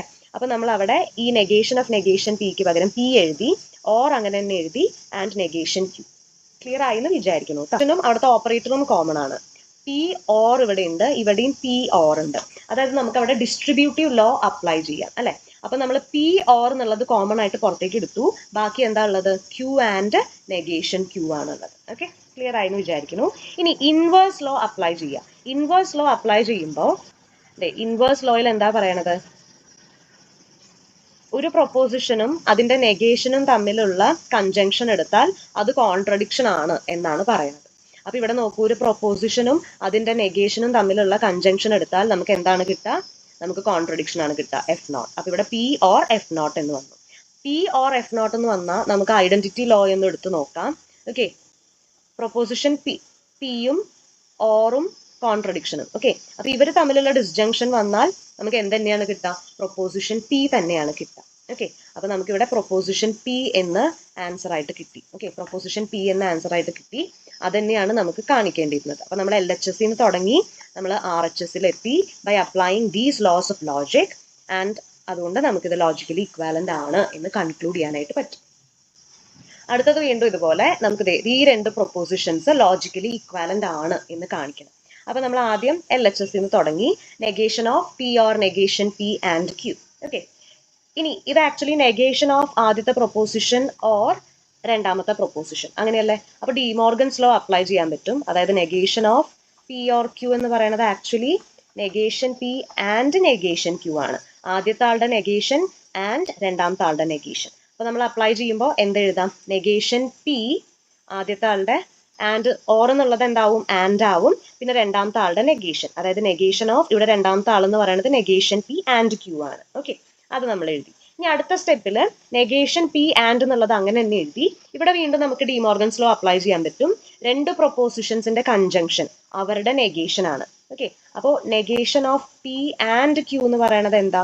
Negation P or negation Q ആണ്. ഓക്കെ, ആദ്യത്തെ ആളുടെ നെഗേഷൻ ഓർ രണ്ടാമത്തെ ആളുടെ നെഗേഷൻ. അപ്പൊ നമുക്ക് ഇവിടെ എന്ത് എഴുതാം? നെഗേഷൻ പി ആൻഡ് നെഗേഷൻ പിന്റെ നെഗേഷൻ ഓർ ക്യൂവിന്റെ നെഗേഷൻ. അപ്പൊ അങ്ങനെ നമുക്ക് എഴുതാൻ പറ്റും. ഇനി അടുത്ത സ്റ്റെപ്പിൽ നെഗേഷൻ പി ആൻഡ് അങ്ങനെ തന്നെ എഴുതി.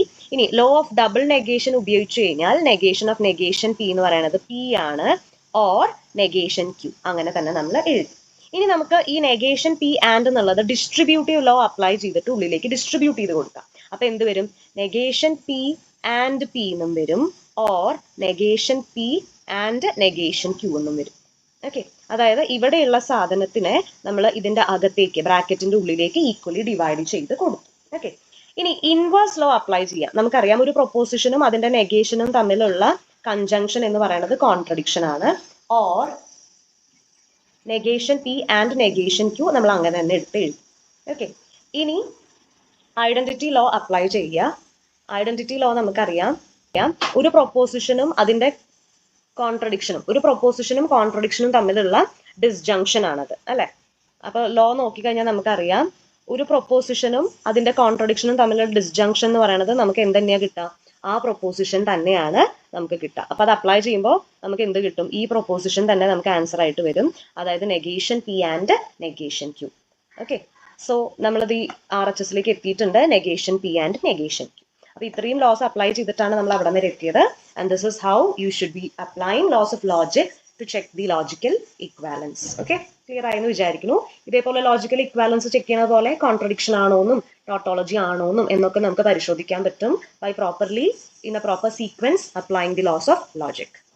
ഇനി അടുത്തത് നമ്മുടെ ലോജിക്കിന്റെ ലാസ്റ്റത്തെ ടോപ്പിക്കാണ്. അത് കഴിഞ്ഞാൽ പ്രൂഫാണ്.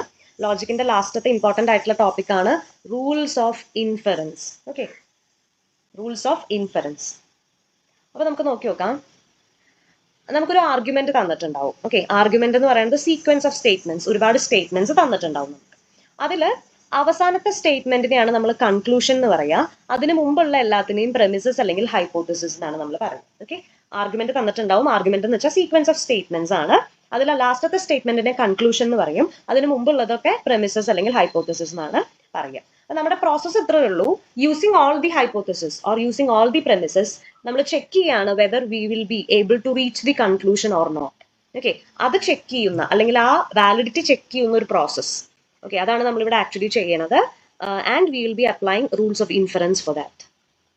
ഓക്കെ, അപ്പൊ ഇങ്ങനെയാണ് ആർഗ്യുമെന്റിന്റെ ജനറൽ ഫോം. ഇങ്ങനെയാണ്, അതായത് P1 P2 എക്സെട്ര Pn ഇതൊക്കെയാണ് നമുക്ക് തന്നിട്ടുള്ള പ്രെമിസസ് അല്ലെങ്കിൽ ഹൈപ്പോത്തസിസ്. Q എന്ന് പറയുന്നതാണ് നമ്മുടെ കൺക്ലൂഷൻ. ഓക്കെ, അപ്പൊ ഇത്രേ ഉദ്ദേശിക്കുന്നുള്ളൂ. Using all the premises. Okay, conjunction of all the premises should give you conclusion. അപ്പൊ ആ ചെക്കിംഗ് ആണ് ഇവിടെ ആക്ച്വലി നടക്കുന്നത്. Whether are we able to reach the conclusion or not, അതാണ് നമ്മളിവിടെ ചെക്ക് ചെയ്യുന്നത്. And if you are able to reach the conclusion you can conclude that the argument is valid, ഒരു valid ആയിട്ടുള്ള argument ആണ് എന്ന് നിങ്ങൾക്ക് conclude ചെയ്യാനായിട്ട് പറ്റും. Okay, an argument is said to be logically valid if conjunction of premises is true, then the conclusion is also true. Okay, അതായത് premisesന്റെ എല്ലാ conjunctionsഉം use ചെയ്ത് കഴിഞ്ഞ് if you are able to arrive at the conclusion it is logically valid അല്ലെങ്കിൽ argument is valid എന്ന് നിങ്ങൾക്ക് പറയാനായിട്ട് പറ്റും. Okay, ഈ 8 റൂൾസ് ആണ് ഉള്ളത്. അത് നിർബന്ധമായിട്ടും പഠിച്ചു വെക്കുക. 8 റൂൾസ്. അതിൽ modus ponens, modus tollens, okay, modus ponens, modus tollens, conjunction, simplification, അതേപോലെ സിലോജിസം. ഈ 6 എണ്ണമാണ് ഏറ്റവും കൂടുതൽ റിപ്പീറ്റഡ് ആയിട്ട് ഉപയോഗിക്കാറ്. അഡീഷൻ ആൻഡ് റെസൊല്യൂഷൻ ഉപയോഗിക്കാറുണ്ട്, എന്നാലും കുറവാണ്. ഈ 6 എണ്ണമാണ് നിർബന്ധമായിട്ടും മറക്കാണ്ട് പഠിക്കേണ്ടത്. ഓക്കെ, അപ്പോൾ ആദ്യം എന്ത് പഠിക്കുക? റൂൾസ് ഓഫ് ഇൻഫറൻസ് പഠിക്കുക ആൻഡ് നെയിം ഓഫ് റൂൾ പഠിക്കുക. ഓക്കെ, ഇത് ആക്ച്വലി നമ്മൾ കൺജങ്ഷൻ ആയിട്ട് ജസ്റ്റ് ആ സ്റ്റാൻഡേർഡ് ഫോമിൽ എഴുതിയിട്ടുണ്ടെന്നേ ഉള്ളൂ. റൂൾസ് ഓഫ് ഇൻഫറൻസ് പഠിക്കുക, അതേപോലെ നെയിം ഓഫ് റൂളും പഠിക്കുക. നിർബന്ധമായിട്ടും പഠിച്ചിരിക്കണം. ഇത് അപ്ലൈ ചെയ്താൽ മാത്രമേ നമുക്ക് ഹൈപ്പോത്തസിസ് നിന്ന് കൺക്ലൂഷനിലേക്ക് എത്താൻ പറ്റുണ്ടോ എന്ന് നമുക്ക് ചെക്ക് ചെയ്യാനായിട്ട് പറ്റുള്ളൂ. സോ നമുക്ക് അതിന്റെ ക്വസ്റ്റ്യൻ പാർട്ടിലേക്ക് കിടക്കാം. ഫസ്റ്റ് ക്വസ്റ്റ്യൻ ഇതാണ്. അവർ തന്നിട്ടുള്ള സെന്റൻസിന്റെ ഒത്തന്റിസിറ്റി ഒന്നും നോക്കണ്ട, അബ്സർഡ് സെന്റൻസസ് ആയിരിക്കും തന്നിട്ടുണ്ടാവുക. ബട്ട് യൂസിങ് ദാറ്റ് കൺക്ലൂഷനിലേക്ക് എത്താൻ പറ്റുണ്ടോ എന്ന് മാത്രം നമ്മൾ ചെക്ക് ചെയ്താൽ മതി. അപ്പൊ ഇവിടെ നോക്കി നോക്കൂ. If horses or cows eat grass then the mosquito is the national bird. ഇതാണ് നമുക്ക് ആദ്യം തന്നിട്ടുള്ളത്. സ്റ്റെപ്പ് 1 എന്താ ചെയ്യേണ്ടതെന്ന് വെച്ചാൽ തന്നിട്ടുള്ള പ്രൊപ്പോസിഷൻസിനെ എടുത്ത് എഴുതാം. അപ്പൊ ഇവിടെ നോക്കൂ, ഇഫ് പി ദെൻ ക്യൂ എന്നാണ് തന്നിട്ടുള്ളത്. പക്ഷെ ഇഫ് പാർട്ടിൽ തന്നെ ഹോഴ്സസ് ഓർ ഒരു ലോജിക്കൽ കണക്റ്റീവ് ഓറും കൂടി കയറി വന്നിട്ടുണ്ട്. അപ്പൊ ഇവിടെ ഫസ്റ്റ് പ്രൊപ്പോസിഷൻ എന്താ? ഹോഴ്സസ് ഈറ്റ് ഗ്രാസ്, അത് first proposition. Horses eat grass എന്നുള്ളത് first proposition. Cows eat grass എന്നുള്ളത് സെക്കൻഡ് പ്രൊപ്പോസിഷൻ. അപ്പൊ നമ്മൾ അത് എഴുതിയല്ലോ. If horses or cows eat grass, അവിടെ നിന്ന് 2 പ്രൊപ്പോസിഷൻസ് കിട്ടി. ഹോഴ്സസ് ഈറ്റ് ഗ്രാസും കൗസ് ഈറ്റ് ഗ്രാസും അത് നമ്മൾ എഴുതി. Then the mosquito is the national bird. Okay, അപ്പൊ mosquito is the national bird എന്നുള്ളത് അടുത്ത പ്രൊപ്പോസിഷൻ നമ്മളത് എഴുതി. ഇനി if the mosquito is the national bird, if the mosquito is the national bird നമ്മൾ എഴുതിയതാണ്. Then peanut butter taste good on hot dogs. അപ്പൊ അടുത്ത പ്രൊപ്പോസിഷൻ എന്താ? Peanut butter taste good on hot dogs. Okay, but peanut butter taste terrible on hot dogs. അത് actually എന്താ? Terrible എന്ന് ഉദ്ദേശിക്കുന്നത് taste ഇല്ല എന്നാണ്, അതായത് നെഗേഷൻ ആണ് ഉദ്ദേശിക്കണേ. അതുകൊണ്ട് വീണ്ടും അത് എഴുതേണ്ട ആവശ്യമില്ല. ഇനി കൺക്ലൂഷൻ എന്താ? Therefore cow didn't eat grass. അപ്പൊ നമ്മൾ ഓൾറെഡി എഴുതിയ പ്രൊപ്പോസിഷന്റെ നെഗേഷൻ ആണത്, വീണ്ടും എഴുതേണ്ട ആവശ്യമില്ല. ഇതാണ് നമുക്ക് തന്നിട്ടുള്ളത്. Establish the validity of the argument. First step clear ആയല്ലോ. തന്നിട്ടുള്ള പ്രൊപ്പോസിഷൻസിനെ എടുത്തെഴുതാം. ഇനി അടുത്തത് നമ്മൾ എന്ത് ചെയ്യണം? ഇതിനെ ട്രാൻസ്ലേറ്റ് ചെയ്ത് എഴുതണം. അപ്പൊ നോക്കി നോക്കൂ. If horses or cows, horses or cows എന്ന് പറയുമ്പോൾ പിയും ക്യൂ ആണത്. അപ്പൊ പി ഓർ ക്യൂ എന്ന് എഴുതി. ഇനി ഇഫ് പി ദെൻ ക്യൂ പോലെയാണ്. അപ്പൊ ഇഫ് ദെൻ എന്ന് പറയുമ്പോൾ ഇംപ്ലിക്കേഷൻ. അപ്പൊ P or Q implies then mosquito is the national bird. മൊസ്കിറ്റോന്റെ സെന്റൻസ് 6 ആണ്. അപ്പൊ ആദ്യത്തെ സെന്റൻസ് എന്താ? പി ഓർ ക്യൂ ഇംപ്ലൈസ് 6 എന്ന് ട്രാൻസ്ലേറ്റ് ചെയ്ത് എഴുതി. അപ്പൊ ആദ്യത്തെ സെന്റൻസ് നമ്മൾ ട്രാൻസ്ലേറ്റ് ചെയ്തു. If horses or cows eat grass then the mosquito is the national bird. ഇനി അടുത്ത സെന്റൻസ് നോക്കുക. If mosquito is the national bird then peanut butter taste good on hot dogs. അപ്പോൾ if mosquito then peanut butter, അപ്പോൾ if R then S അല്ലെ. മൊസ്കിറ്റോന്റെ sentence proposition R ആണ്, പീനട്ടിന്റെ S ആണ്. അപ്പോൾ ആർ ഇംപ്ലൈസ് എസ് എന്ന് എഴുതി. ഓക്കെ, ഇനി അടുത്ത സെന്റൻസ് എന്താ? But peanut butter taste horrible on hot dogs. അതായത് ഇവിടെ പീനട്ട് ബട്ടർ ടേസ്റ്റ് ഗുഡ് എന്നാണ് പറഞ്ഞത്, ടെറിബിൾ എന്ന് പറയുമ്പോൾ അതിന്റെ നെഗേഷൻ, അപ്പൊ നെഗേഷൻ എസ് ഇവിടെ വന്നു. അപ്പൊ ഇത്രയാണ് നമ്മുടെ പ്രെമിസസ്. ഇനി therefore എന്ന് വെച്ചിട്ട് എഴുതിയത് ആക്ച്വലി കൺക്ലൂഷൻ ആണ്. അപ്പൊ എന്താ ഇവിടെ വരിക? therefore the cow didn't eat grass. അപ്പൊ കൗ ഈറ്റ് ഗ്രാസിന്റെ നെഗേഷൻ ആണത്. അപ്പൊ കൺക്ലൂഷൻ എന്തായിരിക്കും? നെഗേഷൻ ക്യൂ ആയിരിക്കും. അപ്പൊ ഹൈപ്പോത്തസിസ് ഇവിടെ എഴുതാ, ഒരു സെപ്പറേഷൻ കഴിഞ്ഞിട്ട് കൺക്ലൂഷൻ താഴെ എഴുതാം. അപ്പൊ ഫസ്റ്റ് സ്റ്റെപ്പ് പ്രൊപ്പോസിഷൻസ് എടുത്ത് എഴുതി, അടുത്ത സ്റ്റെപ്പിൽ ഹൈപ്പോത്തസിസും കൺക്ലൂഷനും നമ്മൾ ട്രാൻസ്ലേറ്റ് ചെയ്ത് എഴുതി. ഇനിയാണ് അടുത്ത സ്റ്റെപ്പ് വരുന്നത്, റൂൾസ് ഓഫ് ഇൻഫറൻസ് അപ്ലൈ ചെയ്ത് നമ്മൾ എവിടേക്ക് എത്തണം? കൺക്ലൂഷനിലേക്ക് എത്തണം. ഓക്കെ, അപ്പൊ നമ്മൾ എന്ത് ചെയ്തു? ഇവിടെ ഇങ്ങനെ സ്റ്റെപ്സ് എഴുതാ, റീസൺ എഴുതാ, ഇതാണ് നമ്മുടെ ഫൈനൽ സ്റ്റെപ്പ്. ഓക്കെ, അപ്പൊ നമ്മൾ ആദ്യത്തെ രണ്ട് പ്രെമിസസ് എടുത്തു, അതായത് P implies Q, P or Q implies ആറും ആർ ഇംപ്ലൈസ് എസും നമ്മൾ എടുത്തു. ഓക്കെ, ഇനി നോക്കി നോക്കാം, ഇവിടെ ആദ്യത്തെ പ്രൊപ്പോസിഷൻ ഇംപ്ലൈസ് ആർ, രണ്ടാമത്തേല് ആർ ഇംപ്ലൈസ് എസ്, ശരിയല്ലേ? അപ്പൊ ഇവിടെ രണ്ട് ഇംപ്ലിക്കേഷൻസ് ആണ്, അതിൽ ഈ ആറിന്റെ ഭാഗം കോമൺ ആണ് അല്ലെ. ആദ്യത്തെ കൺക്ലൂഷൻ, ആദ്യത്തെ സെക്കൻഡ് പാർട്ടും രണ്ടാമത്തെ ഫസ്റ്റ് പാർട്ടും സെയിം ആണ്. ഓക്കെ, അപ്പൊ അങ്ങനെ വരുമ്പോൾ നമ്മൾ ലോ ഓഫ് സില്ലോജിസം ഒന്ന് നോക്കി നോക്കാം. ഓക്കെ, ലോ ഓഫ് സില്ലോജിസം നോക്കി നോക്കാം. ഇവിടെ കണ്ടോ, ആദ്യത്തെ ഇംപ്ലിക്കേഷന്റെ ഈ പാർട്ടും രണ്ടാമത്തെ ഇംപ്ലിക്കേഷന്റെ ഈ പാർട്ടും സെയിം ആണ്, ശരിയല്ലേ? അപ്പൊ നമുക്ക് ആൻസർ ആയിട്ട് വരിക എന്താ? P implies Q. ഇവിടത്തെ പി ഇംപ്ലൈസ് ആർ എന്നുള്ളതാണ് നമുക്ക് ആൻസർ ആയിട്ട് വരിക. ഓക്കെ, അപ്പൊ ഹൈപ്പോത്തറ്റിക്കൽ സില്ലോജിസം ആണ് നമ്മൾ ഇവിടെ അപ്ലൈ ചെയ്യുന്നത്. അപ്പൊ ഹൈപ്പോത്തറ്റിക്കൽ സില്ലോജിസം അപ്ലൈ ചെയ്യുമ്പോൾ P or Q implies S എന്നുള്ളതാണ് നമുക്ക് റിസൾട്ട് ആയിട്ട് വരിക. So what we have, P or Q implies S എന്നുള്ളത് നമുക്ക് കിട്ടി. ഓക്കെ, അപ്പൊ നമ്മൾ ഈ രണ്ട് പ്രെമിസസ് യൂസ് ചെയ്തു. ഇനി ലാസ്റ്റത്തെ ഒരെണ്ണം കൂടി യൂസ് ചെയ്യാനുണ്ട്. അപ്പൊ നെഗേഷൻ എസ് എന്നുള്ളത് നമ്മൾ ഇവിടെ എഴുതി വെച്ചു. ഓക്കെ, അപ്പൊ നമുക്കിവിടെ എന്തുണ്ട്?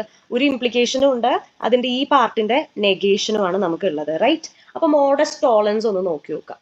മോഡസ്റ്റ് ടോളൻസിൽ എന്താ ഉള്ളത്? നമുക്കൊരു ഇംപ്ലിക്കേഷനും ഉണ്ട്, അതിന്റെ സെക്കൻഡ് പാർട്ടിന്റെ നെഗേഷനും ആണുള്ളത്, റൈറ്റ്? ഓക്കെ, അപ്പൊ നമുക്ക് ആൻസർ ആയിട്ട് എന്താ വരിക? ഇതിന്റെ നെഗേഷൻ ആണ് ആൻസർ ആയിട്ട് വരിക, ശരിയല്ലേ? So apply modest ടോളൻസ്. ഓക്കെ, അപ്പൊ നമുക്ക് ഇതിന്റെ നെഗേഷൻ ആണ് ആൻസർ ആയിട്ട് വരിക, റൈറ്റ്? അപ്പോൾ negation of P or Q എന്ന് വന്നു ബൈ അപ്ലൈയിങ് മോഡസ്റ്റ് ടോളൻസ്. ഇനി ഇവിടെ നമുക്ക് ആൻസർ ആയിട്ട് എന്താ കിട്ടേണ്ടത്? നെഗേഷൻ ക്യൂവിലേക്ക് എത്തിക്കണം. അപ്പൊ അതിന് എളുപ്പത്തിന് വേണ്ടിയിട്ട് ഡിമോർഗൻസ് ലോ അപ്ലൈ ചെയ്യുക. അപ്പൊ ഇതിന് negation P and negation Q എന്ന് എഴുതാം. Because negation of P or Q is, De Morgan's law apply ചെയ്യുമ്പോൾ negation P and negation Q ആണ്. അപ്പൊ അതിലേക്ക് നമുക്ക് എത്തിച്ചു. ഓക്കെ, ഇനി സിംപ്ലിഫിക്കേഷൻ അപ്ലൈ ചെയ്താൽ ഒന്നുമില്ലെങ്കിൽ നെഗേഷൻ പി നമുക്ക് എടുക്കാം, അല്ലെങ്കിൽ നെഗേഷൻ ക്യൂ നമുക്ക് എടുക്കാം. ഇവിടെ നമുക്ക് എന്താ വേണ്ടത്? നെഗേഷൻ ക്യൂ ആണ് ആൻസർ ആയിട്ട് വേണ്ടത്. സോ നമ്മളിവിടെ നെഗേഷൻ ക്യൂ എടുത്തു. ഓക്കെ, സോ നമ്മൾ കൺക്ലൂഷനിലേക്ക് എത്തി, right? We reach the conclusion negation Q. അതായത് by using all the premises and applying rules of inference into it, we had reached the conclusion. അപ്പൊ അതിന്റെ അർത്ഥം argument is valid. Okay, conclusion follows from all the premises, argument is valid. ഇങ്ങനെയാണിത് ചെയ്യേണ്ടത്. Okay, നമുക്ക് അടുത്ത ക്വസ്റ്റ്യനിലേക്ക് നോക്കാം. Rules of ഇൻഫറൻസിന്റെ തന്നെ അടുത്ത ക്വസ്റ്റ്യൻ ആണ്. ഇഫ് ടുഡേ ഇസ്, ആദ്യത്തെ സെന്റൻസ് നോക്കാം. If today is Monday, I have a test of mathematics or physics. Okay, so നമുക്ക് ആദ്യം പ്രൊപ്പോസിഷൻസ് എടുത്ത് എഴുതാം. ഇഫ് ഒരു കണക്റ്റീവ് വേർഡ് ആണ്, ടുഡേ ഇസ് മൺഡേ അതൊരു പ്രൊപ്പോസിഷൻ ആണ്. So you are writing proposition P as today is Monday. അടുത്തത് നോക്കാം. ഇവിടെ ആക്ച്വലി ഇതിന്റെ മീനിങ് ദെൻ എന്നാണ് കേട്ടോ ഇവിടെ. So if today is Monday, then I have a test of mathematics or physics. അപ്പോൾ ഇവിടെ വീണ്ടും ഒരു കണക്റ്റീവ് വേർഡ് ആണ്. സോ അതിന്റെ അർത്ഥം I have a test of mathematics, അതൊരു പ്രൊപ്പോസിഷൻ ആയിട്ട് എഴുതണം. സോ നമ്മൾ ക്യൂ എന്നുള്ള proposition I have a test of mathematics എന്ന് എഴുതി. ഓർ ഫിസിക്സ്, അതിന്റെ അർത്ഥം ഓർ ഒരു കണക്റ്റീവ് വേർഡ് ആണ്. സോ അതിന്റെ meaning I have a test of physics, അത് മറ്റൊരു പ്രൊപ്പോസിഷൻ ആണ്. I have a test of physics, അത് നമ്മൾ പ്രൊപ്പോസിഷൻ ആർ ആയിട്ട് എഴുതി. ഓക്കെ, ഇനി if my physics professor is സിക്ക്, then I will not have a test of physics. Okay, I will not have എന്ന് പറയുന്നത് നമ്മൾ ഓൾറെഡി എഴുതിയ പ്രൊപ്പോസിഷന്റെ നെഗേഷൻ ആണ്. സോ ഇവിടെ അടുത്ത പ്രൊപ്പോസിഷൻ ആയിട്ട് നമുക്ക് എഴുതാൻ പറ്റാം മൈ ഫിസിക്സ് പ്രൊഫസർ ഇസ് സിക്ക്. അപ്പൊ നമ്മളത് ലാസ്റ്റ് പ്രൊപ്പോസിഷൻ എസ് ആയിട്ട് എഴുതി, മൈ ഫിസിക്സ് പ്രൊഫസർ ഇസ് സിക്ക്. ഓക്കെ, ഇനി ടുഡേ ഇസ് മൺഡേ, അത് നമ്മൾ ഓൾറെഡി എഴുതിയിട്ടുണ്ട്. And my physics professor is സിക്ക്, അതും നമ്മൾ എഴുതിയിട്ടുണ്ട്.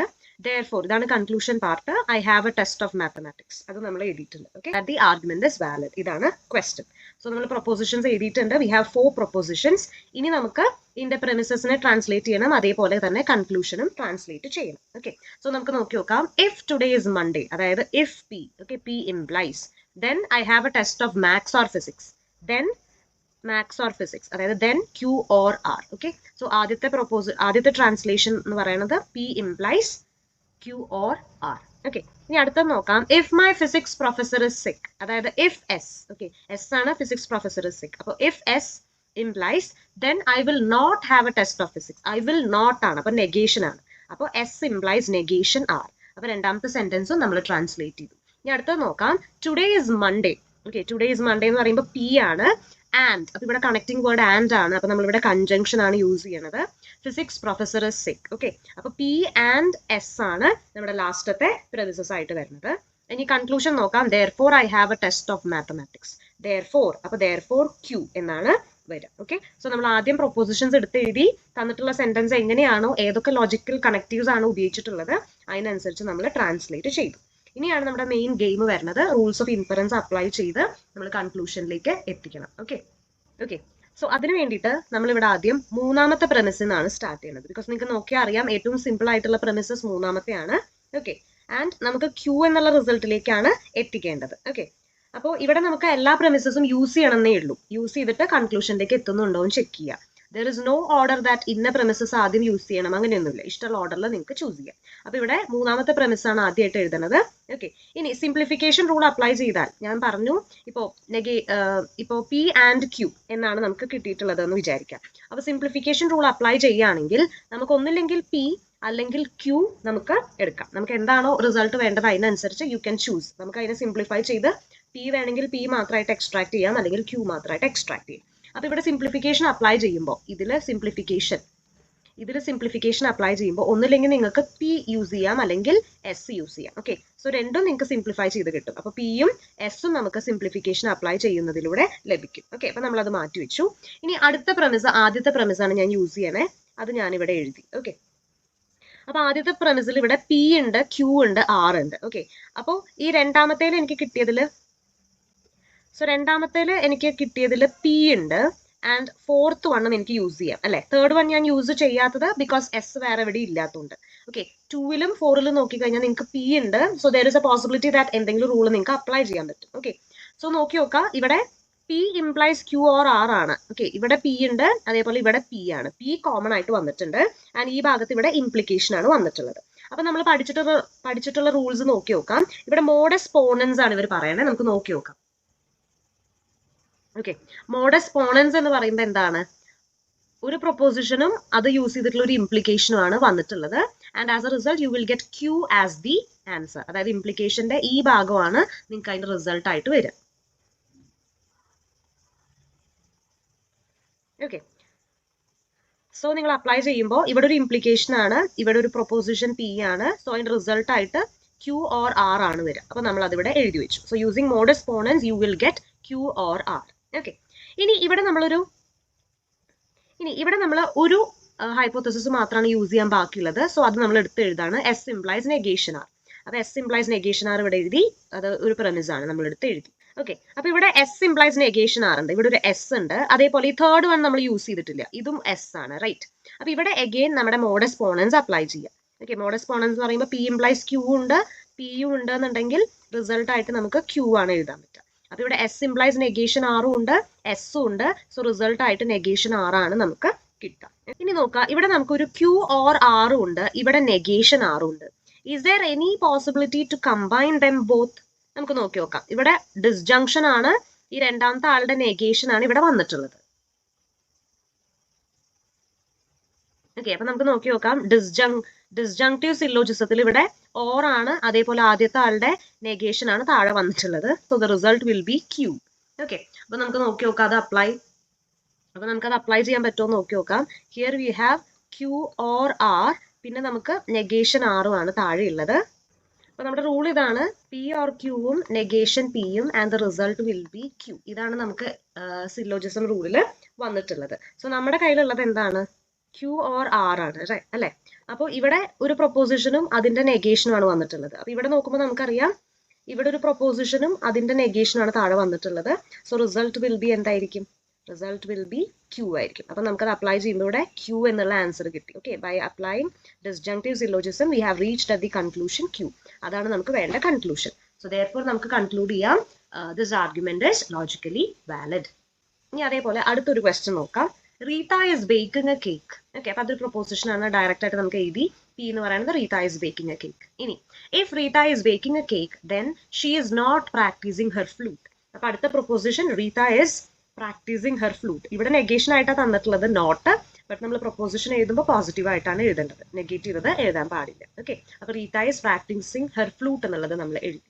ഇനി if Rita is not practising her flute then her father will not buy her a car. Okay, അപ്പൊ ഇവിടെ വീണ്ടും നെഗേഷൻ ആണ്. അപ്പൊ നമ്മൾ അടുത്ത പ്രൊപ്പോസിഷൻ ആയിട്ട് എഴുതുമ്പോൾ Rita's father will buy her a car എന്ന് എഴുതി. ഓക്കെ, therefore എന്ന് പറഞ്ഞിട്ട് കൺക്ലൂഷൻ ഇതാണ്, Rita's father will not buy her a car. Okay, ഇതാണ് തന്നിട്ടുള്ളത്. Okay, check the validity of the statement. അപ്പൊ തന്നിട്ടുള്ള ഡിസ്റ്റിങ്ക്റ്റ് ആയിട്ടുള്ള പ്രൊപ്പോസിഷൻസ് നമ്മൾ എഴുതുമ്പോൾ ശ്രദ്ധിക്കാൻ, നെഗേഷൻ അങ്ങനെ എഴുതരുത്. പോസിറ്റീവ് ആയിട്ടുള്ള പ്രൊപ്പോസിഷൻസ് ആണ് നമ്മൾ എഴുതേണ്ടത്. ഓക്കെ, പ്രൊപ്പോസിഷൻസ് എഴുതി. ഇനി തന്നിട്ടുള്ള സെന്റൻസ് നമുക്ക് ട്രാൻസ്ലേറ്റ് ചെയ്യാം. അപ്പൊ first sentence Rita is baking a cake ആണ്. അപ്പൊ നമുക്കറിയാം പി ആണ് ആ പ്രൊപ്പോസിഷൻ, നമ്മളത് അങ്ങനെ തന്നെ എഴുതി. ഇനി if Rita is baking a cake then she is not practising her flute. Okay, if P then she is not practising എന്നാണ്. അപ്പൊ negation Q. So P implies negation Q ആണ് അടുത്തതിന്റെ ട്രാൻസ്ലേഷൻ.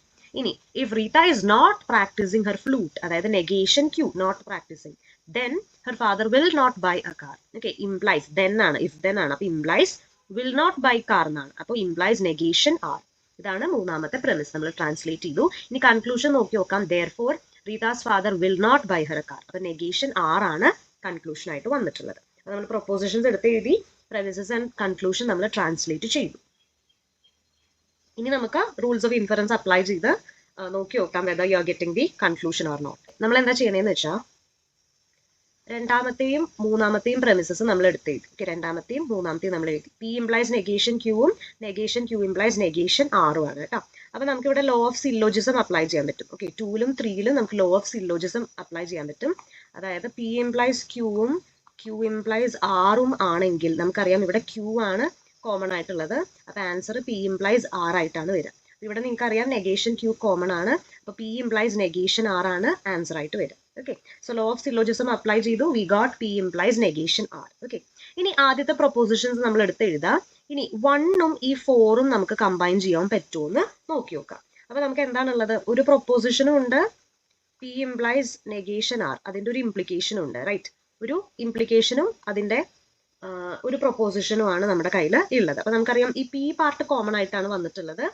ആൻഡ് മോഡസ് പോണൻസ് അപ്ലൈ ചെയ്യുമ്പോൾ negation R ആണ് ഇതിന്റെ answer ആയിട്ട് വരിക. അപ്പോൾ മോഡസ് പോണൻസ് അപ്ലൈ ചെയ്യുമ്പോൾ നെഗേഷൻ ആറ് നമുക്ക് ആൻസർ ആയിട്ട് വരും. ആൻഡ് അത് തന്നെയാണ് നമുക്ക് കൺക്ലൂഷനിൽ വേണ്ടത്. So we have reached there. So നമുക്കിത് കൺക്ലൂഡ് ചെയ്യാം. The given argument is logically valid. Okay, അത് ക്ലിയർ ആയെന്ന് വിചാരിക്കുകയാണ്. ഓക്കെ, അപ്പോൾ ലോസ് ഓഫ് ഇൻഫറൻസ് നമ്മൾ പറഞ്ഞു കഴിഞ്ഞു. നമ്മുടെ ലോജിക്കിന്റെ സെക്ഷൻസ് ഫുള്ള് നമ്മൾ പറഞ്ഞിട്ടുണ്ട്. ഇനി ലാസ്റ്റ് മെത്തേഡ് പ്രൂഫ് ടെക്നിക്സ് ആണ്. ലാസ്റ്റത്തെ ഭാഗം പ്രൂഫ് ടെക്നിക്സ് ആണ്. അതിൽ ആദ്യം നമ്മൾ ഡയറക്റ്റ് പ്രൂഫ് ആണ് നമ്മൾ നോക്കുന്നത്. So let's see.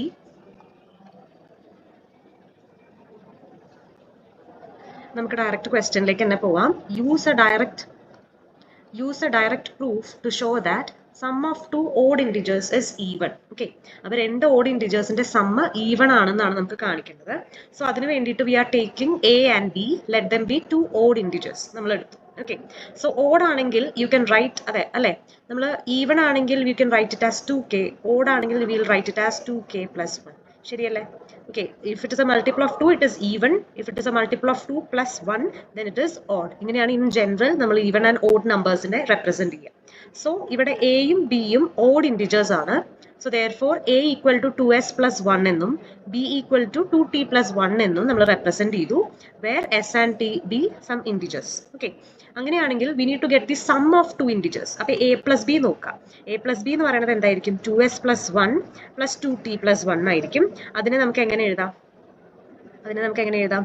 2s plus 2t plus 2 എന്ന് എഴുതാം. and taking 2 outside you will get it as s plus t plus 1. Okay, അപ്പൊ നമുക്ക് കിട്ടുന്നത് 2 into s plus t plus 1 ആണ്. It is a multiple of 2. അതായത് ഇറ്റ് ഇസ് ഈവൺ എന്നാണ് നമുക്ക് കിട്ടിയത്. അതായത് 2 ഓഡ് ഇന്റിജേഴ്സ് എടുത്തു, അതിന്റെ സം എടുത്താൽ you will get it as a even number. ഇതാണ് ഡയറക്റ്റ് പ്രൂഫിന്റെ method. Show that the square of an even number is an even number using direct proof. So നമ്മൾ ഡയറക്റ്റ് പ്രൂഫ് മെത്തേഡാണ് ചെയ്യുന്നത്. So we need to prove that you have an even number, adinte square edukka, and it is again an even number. Idana namukku prove cheyanam. So here let's take n to be an even number, and if it is even, you can represent it as a multiple of 2. So let n equal to 2k. Now we need to find its square. Adinte square kandupidikka.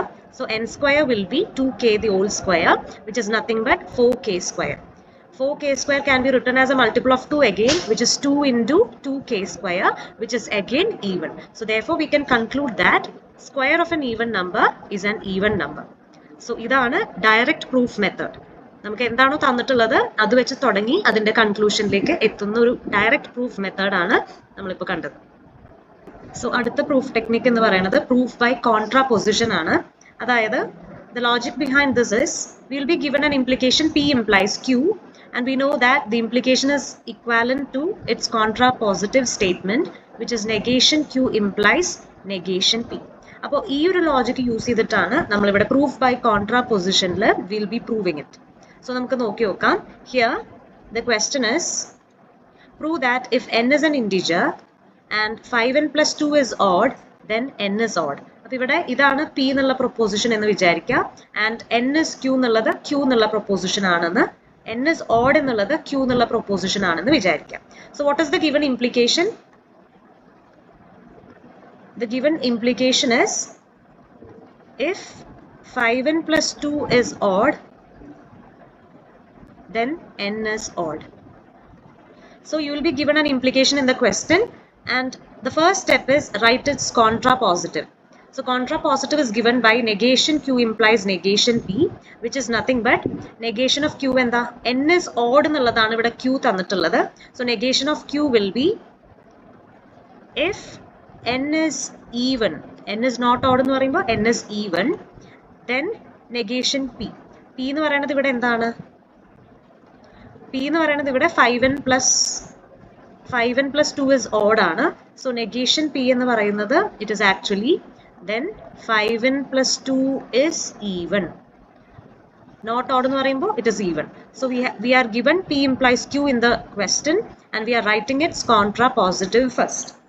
Now assume that the first part of the contrapositive is true. അപ്പോൾ നമ്മൾ വിചാരിക്കുകയാണ് negation Q true ആണെന്ന് വിചാരിക്കുക. അതായത്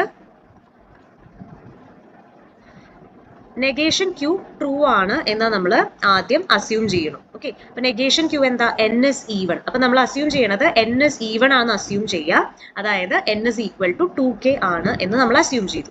അങ്ങനെയാണെങ്കിൽ we should be proving 5n plus 2 is even. n is even ആണ് എന്ന് നമ്മൾ അസ്യൂം ചെയ്തു. ഇനി 5n plus 2 even ആണ് എന്ന് നമുക്ക് പ്രൂവ് ചെയ്യണം. സോ അതിന് വേണ്ടിയിട്ട് n equal to 2k നമ്മൾ എടുത്തിട്ടുണ്ട്. And substituting here we have 5n plus 2 is equal to 5 into 2k plus 2, which is nothing but 10k plus 2.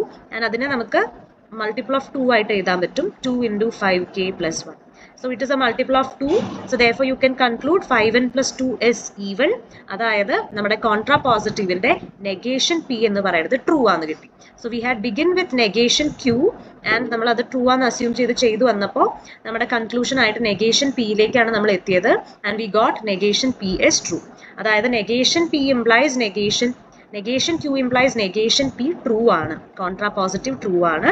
So therefore given statement P implies Q ഉം true ആയിരിക്കും. ഈ ഒരു രീതിയിലാണ് നമ്മൾ കോൺട്രാപൊസിഷന്റെ proof technique ഈ ഒരു രീതിയിലാണ് നമ്മൾ പ്രൂവ് ചെയ്യുക. ഇനി next proof technique is method by contradiction. So നമുക്ക് ക്വസ്റ്റ്യനിലേക്ക് കിടക്കാം. Show that if n is an integer and if 3n plus 2 is even, then n is even. ഇതാണ് നമുക്ക് തന്നിട്ടുള്ളത്. If 3n plus 2 is even, then n is even. So in this method എന്താണോ തന്നിട്ടുള്ളത് അതിന്റെ against ആയിട്ട് opposite statement true ആണെന്ന് നമ്മൾ assume ചെയ്യാം. സോ നമ്മൾ അതിന്റെ കോൺട്രഡിക്ഷൻ എടുത്തു. Assume that the contradiction of the given statement is true. അതായത് if 3n plus 2 is even, then n is odd എന്ന് അസ്യൂം ചെയ്യാം. നമ്മുടെ ക്വസ്റ്റ്യനിൽ n is even ആണെന്ന് പറഞ്ഞിട്ടുണ്ട്, ബട്ട് അതിന്റെ കോൺട്രറി ആയിട്ട് we have taken n to be odd. അപ്പോൾ നമുക്കറിയാം n odd ആണെങ്കിൽ you can write it as 2k plus 1 where k is any integer. Okay, അങ്ങനെയാണെങ്കിൽ we need to find what is 3n plus 2. അപ്പോൾ 3n plus 2 കണ്ടുപിടിക്കാനായിട്ട് n ന് substitute ചെയ്യുക. അപ്പോൾ 3 into 2k plus 1 plus 2 എന്ന് വരും. Substitute for n and expanding it we have 6k plus 5, and ഈ 5നെ നമുക്ക് ഈ ഒരു രീതിയിൽ സ്പ്ലിറ്റ് ചെയ്യാം. and you can again write it as 2 into 3k plus 2 plus 1. അതായത് again നമുക്ക് എങ്ങനെ എന്തിലേക്ക് എത്തി 2ന്റെ മൾട്ടിപ്പിൾ പ്ലസ് 1 എന്നുള്ള ഫോമിലേക്കാണ് നമ്മൾ എത്തിയത്. That means we have concluded or we have reached that 3n plus 2 is also odd. Okay, അപ്പോൾ നമ്മൾ എന്താണ് അസ്യൂം ചെയ്തത്? We had assumed 3n plus 2 to be even. We had assumed that 3n plus 2 to be even, but what did we get? We had reached at the conclusion that എന്താ നമുക്ക് കിട്ടിയത്? 3n plus 2 എന്ന് പറയുന്നത് odd ആയിട്ടാണ് നമുക്ക് കിട്ടിയത്. അതിന്റെ അർത്ഥം നമ്മുടെ അസംഷൻ തെറ്റാണ്. This is A contradiction. അപ്പോൾ നമ്മുടെ അസംഷൻ തെറ്റാണ്. That means the given statement തന്നെയാണ് ശരി. നമ്മുടെ അസംഷൻ തെറ്റാണ്. ക്വസ്റ്റ്യനിൽ എന്താണോ തന്നിട്ടുള്ളത് ആ സ്റ്റേറ്റ്മെന്റ് തന്നെയാണ് ശരി എന്ന് നമുക്ക് കൺക്ലൂഡ് ചെയ്യാനായിട്ട് പറ്റും. Now ഒരു ക്വസ്റ്റ്യൻ കൂടി നോക്കി നോക്കാം. Prove that if a square is divisible by 3 then a is divisible by 3. Okay, അപ്പോൾ ഇതാണ് നമുക്ക് തന്നിട്ടുള്ളത്. a square 3 കൊണ്ട് ഡിവിസിബിൾ ആണെങ്കിൽ aയും 3 കൊണ്ട് ഡിവിസിബിൾ ആണ്. അപ്പോൾ അതിന്റെ കോൺട്രറി നമ്മൾ അസ്യൂം ചെയ്തു. Assume the contradiction. അപ്പോൾ നമ്മൾ അസംഷൻ ഇതാണ്. If a square is divisible by 3 then a is not divisible by 3 എന്ന് നമ്മൾ അസ്യൂം ചെയ്തു. a 3 കൊണ്ട് ഡിവിസിബിൾ അല്ല. നമുക്കറിയാം a 3 കൊണ്ട് ഡിവിസിബിൾ ആണെങ്കിൽ it will be a multiple of 3. a 3 കൊണ്ട് ഡിവിസിബിൾ അല്ല എങ്കിൽ it will not be a multiple of 3. So you can represent a to be 3k plus 1. അപ്പോൾ ഇവിടെ നമ്മുടെ contrary assumption a is not divisible by 3 ആണ്. So therefore we are taking a to be 3k plus 1. അങ്ങനെയാണെങ്കിൽ a square എന്തായിരിക്കും? a square will be 3k plus 1 the whole square. Expand ചെയ്യുക 9k square plus 6k plus 1 എന്ന് കിട്ടും. By the expansion a plus b whole square which is equal to 3 into 3k square plus 2k plus 1. അതായത് നമുക്ക് എന്താണ് കിട്ടിയത്? Multiple of 3 plus 1 എന്നുള്ള രൂപത്തിലാണ് നമുക്ക് കിട്ടിയത്. അതിന്റെ അർത്ഥം a സ്ക്വയറും എന്തല്ല? 3ന്റെ മൾട്ടിപ്പിൾ അല്ല എന്ന് കിട്ടി. But what did V assume? We had assumed a square two be A multiple of 3 അല്ലെങ്കിൽ ഡിവിസിബിൾ ബൈ 3 എന്നാണ് നമ്മൾ അസ്യൂം ചെയ്തത്. And we had ended up in the opposite. We had ended up the opposite of what we had assumed. So therefore you can conclude that our assumption is wrong, and hence by the method of contradiction a square is divisible by 3. അപ്പോൾ ഇങ്ങനെയാണ് ഇത് ചെയ്യേണ്ടത്. ഇനി നമ്മുടെ last proof ടെക്നിക്കാണ് proof by counter examples. Okay, for example നമുക്കൊരു sentence അവർ തന്നിട്ടുണ്ടെന്ന് വിചാരിക്കാം. ഓക്കെ, ക്വസ്റ്റ്യൻ ഇതാണ്. Prove or disprove that product of 2 irrational numbers is irrational. ഇതാണ് നമുക്ക് പറഞ്ഞിട്ടുള്ളത്. ഓക്കെ, 2 ഇറാഷണൽ നമ്പേഴ്സിന്റെ പ്രോഡക്റ്റ് എടുക്കുക ആൻഡ് ആ പ്രോഡക്റ്റ് എന്ന് പറയുന്നത് ഇറാഷണൽ ആയിരിക്കും എന്നതാണ് നമുക്ക് പറഞ്ഞിട്ടുള്ളത്. സോ ഇതിനെ നമുക്ക് എളുപ്പത്തിൽ ഡിസ്പ്രൂവ് ചെയ്യാം ഏതെങ്കിലും ഒരു എക്സാമ്പിളിലൂടെ. Okay, so proof by counter example എന്ന് പറയുമ്പോൾ it is a proof technique in which നമുക്ക് തന്നിട്ടുള്ള സ്റ്റേറ്റ്മെന്റ് തെറ്റാണ് എന്ന് സ്ഥാപിക്കാനായിട്ട് ഏതെങ്കിലും ഒരു കൗണ്ടർ എക്സാമ്പിൾ വഴി നമുക്ക് ഇവർ പറഞ്ഞിട്ടുള്ളത് തെറ്റാണ്, we have an example satisfying this എന്ന് കാണിക്കാൻ ഉണ്ടായാൽ മതി. സോ ഇവിടെ നമ്മൾ √2 എന്നുള്ളൊരു ഇറാഷണൽ നമ്പർ എടുത്തു എന്ന് വിചാരിക്കാം. And what is √2 into √2? It is nothing but 2. നമുക്കറിയാം √2 ഇറാഷണൽ ആണ്. സോ therefore ഈ √2 എന്നുള്ള അതിന്റെ പ്രോഡക്റ്റ് നമ്മൾ എടുക്കുമ്പോൾ it is a product of 2 irrational numbers. നമുക്ക് ആൻസർ ആയിട്ട് 2 ആണ് കിട്ടുക. And 2 is nothing but it is a rational number. It is not irrational. അപ്പോൾ നമുക്കിവിടെ 2 ഇറാഷണൽ നമ്പേഴ്സിന്റെ പ്രോഡക്റ്റ് റാഷണൽ നമ്പർ ആയിട്ട് നമുക്ക് കിട്ടി. അതായത് ഇവർ പറയുന്ന സ്റ്റേറ്റ്മെന്റ് തെറ്റാണ് എന്ന് നമുക്ക് എളുപ്പത്തിൽ ഈ ഒരു ചെറിയ എക്സാമ്പിളിലൂടെ സ്ഥാപിക്കാനായിട്ട് പറ്റും. അതേപോലെ അടുത്തൊരു എക്സാമ്പിൾ നോക്കാം. Show that the statement every positive integer is the sum of squares of 2 integers is false by finding a counter example. അപ്പോൾ ഇവിടെ നമുക്ക് പറയുന്നത് ഇത്രേ ഉള്ളൂ. ഏതൊരു പോസിറ്റീവ് ഇൻറ്റിജർ എടുത്താലും അതിനെ നമുക്ക് ആരുടെ സമ്മായിട്ട് എഴുതാൻ പറ്റും? 2 ഇൻറ്റിജേഴ്സിന്റെ സ്ക്വയേഴ്സിന്റെ സമ്മായിട്ട് എഴുതാൻ പറ്റും എന്നാണ് സ്റ്റേറ്റ്മെന്റ് പറയുന്നത്. And we need to prove it is false by giving a suitable counter example. അപ്പോൾ നമ്മൾ ഇവിടെ അതിന് വേണ്ടിയിട്ട് ഒരു പോസിറ്റീവ് ഇൻറ്റിജർ 3 എടുത്തു. നമുക്കറിയാം 0 സ്ക്വയർ 0 ആണ്, 1 സ്ക്വയർ 1 ആണ്, 2 സ്ക്വയർ 4 ആണ്. ഓക്കെ, അപ്പോൾ ഈ 3നെ നമുക്ക് സ്ക്വയേഴ്സിന്റെ സമ്മായിട്ട് എഴുതണം. അപ്പോൾ 2 സ്ക്വയർ എടുക്കാൻ പറ്റില്ല because 2 square 4 is greater than 3 and so we are not taking that. ഇനി 3നേക്കാളും ചെറുതായിട്ടുള്ള സ്ക്വയർ നമ്പേഴ്സ് എന്ന് പറയുന്നത് 0യും 1ഉം ആണ്. 0 സ്ക്വയർ ആൻഡ് 1 സ്ക്വയർ. ആൻഡ് നമുക്കറിയാം ഒരിക്കലും 0 സ്ക്വയറും 1 സ്ക്വയറും കൂടി ആഡ് ചെയ്ത് കഴിഞ്ഞാൽ വി കനോട്ട് ഗെറ്റ് 3. ഓക്കെ, അപ്പോൾ ഒരിക്കലും 0 സ്ക്വയറും 1 സ്ക്വയറും കൂടി ആഡ് ചെയ്ത് കഴിഞ്ഞാൽ നമുക്ക് 3 കിട്ടില്ല. സോ വേറൊരു ഒറ്റ രീതിയിലും അല്ലെങ്കിൽ വേറെ ഒറ്റ നമ്പേഴ്സിന്റെ സ്ക്വയേഴ്സിന്റെ സമ്മായിട്ടും നമുക്ക് ആരെ എക്സ്പ്രസ് ചെയ്യാൻ പറ്റില്ല? 3നെ എക്സ്പ്രസ് ചെയ്യാൻ പറ്റില്ല. So this is a simple counter example to prove that the given statement is false. Okay, so നമുക്കറിയാം the perfect squares less than 3 are 0 square 0 and 1 square 1, and there is no other way to get 3 as sum of two terms. Okay, so hence the given statement is false എന്ന് നമുക്ക് സ്ഥാപിക്കാനായിട്ട് പറ്റും. ഇനി നമ്മുടെ last topic എന്ന് പറയുന്നത് pigeon hole principle ആണ്. Okay, pigeon hole principle actually വളരെ important ആയിട്ടുള്ള ഒരു കൗണ്ടിങ് തിയറിയുടെ പ്രിൻസിപ്പിൾ ആയിട്ട് വരുന്നതാണ്. കൗണ്ടിങ് തിയറിയിലെ വളരെ ഫണ്ടമെന്റൽ ആയിട്ടുള്ളതും എന്നാൽ ഒരുപാട് അപ്ലിക്കേഷൻസും ഉള്ള ഒരു പ്രിൻസിപ്പിൾ ആണ് പിജിയൻ ഹോൾ പ്രിൻസിപ്പിൾ. അപ്പോൾ നമുക്ക് അതിന്റെ സ്റ്റേറ്റ്മെന്റ് നോക്കി നോക്കാം. If m pigeons are accommodated in n pigeon holes and m greater than n, then one of the pigeon holes must contain at least greatest integer m minus 1 by n plus 1 pigeons.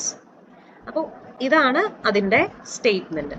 Okay, അപ്പോൾ നമുക്ക് m pigeons ഉണ്ട്, n pigeon holes ഉണ്ട്, where m is greater than n. എപ്പോഴും ശ്രദ്ധിക്കുക, number of pigeons should be greater than number of pigeon holes.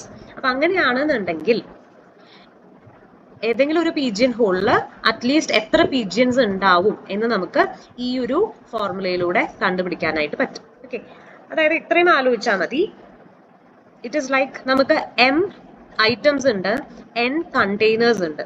അങ്ങനെയാണെങ്കിൽ ഒരു കണ്ടെയ്നറിൽ minimum എത്ര items ഉണ്ടാവും, അല്ലെങ്കിൽ അറ്റ്ലീസ്റ്റ് എത്ര ഐറ്റംസ് ഉണ്ടാവും എന്ന് കണ്ടുപിടിക്കാൻ വേണ്ടിയിട്ട് നമുക്ക് ഈ ഒരു മെത്തേഡ് അല്ലെങ്കിൽ ഈ ഒരു പ്രിൻസിപ്പിൾ അപ്ലൈ ചെയ്യാനായിട്ട് പറ്റും. So let's look in to some of the questions. അപ്പൊ ഈ പ്രിൻസിപ്പിളിന്റെ ക്വസ്റ്റ്യൻസ് എഴുതുമ്പോൾ നമ്മൾ ആ ക്വസ്റ്റ്യനെ ആൻസർ ചെയ്യാനേക്കാൾ മുമ്പായിട്ട് state the principle, write the formula, find out what is m and n, number of പീജിയൻസും നമ്പർ ഓഫ് പീജിയൻ ഹോൾസും എന്താണെന്ന് എടുത്ത് എഴുതുക. അതിന് ശേഷം വേണം നമ്മൾ അപ്ലൈ ചെയ്യാനായിട്ട്. ഓക്കെ, എന്നാൽ മാത്രമേ നമുക്ക് നല്ല രീതിയിൽ ആ ക്വസ്റ്റ്യനെ ആൻസർ ഔട്ട് ചെയ്യാൻ പറ്റുള്ളൂ. So let's look into the question. What is the minimum number of students, each of whom comes from one of the 50 states, who must be enrolled in a university to guarantee that there are at least 100 who come from the same state? അപ്പോൾ ഇതാണ് question.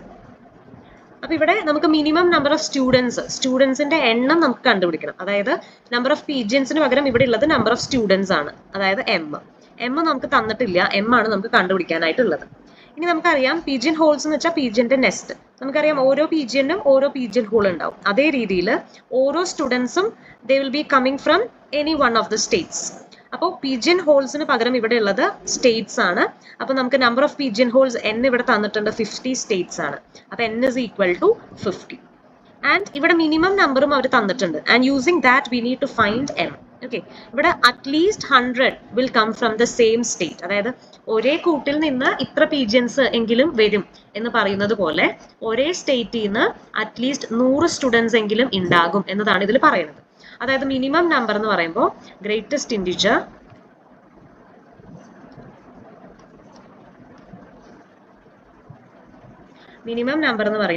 Greatest integer of m minus 1 by n plus 1.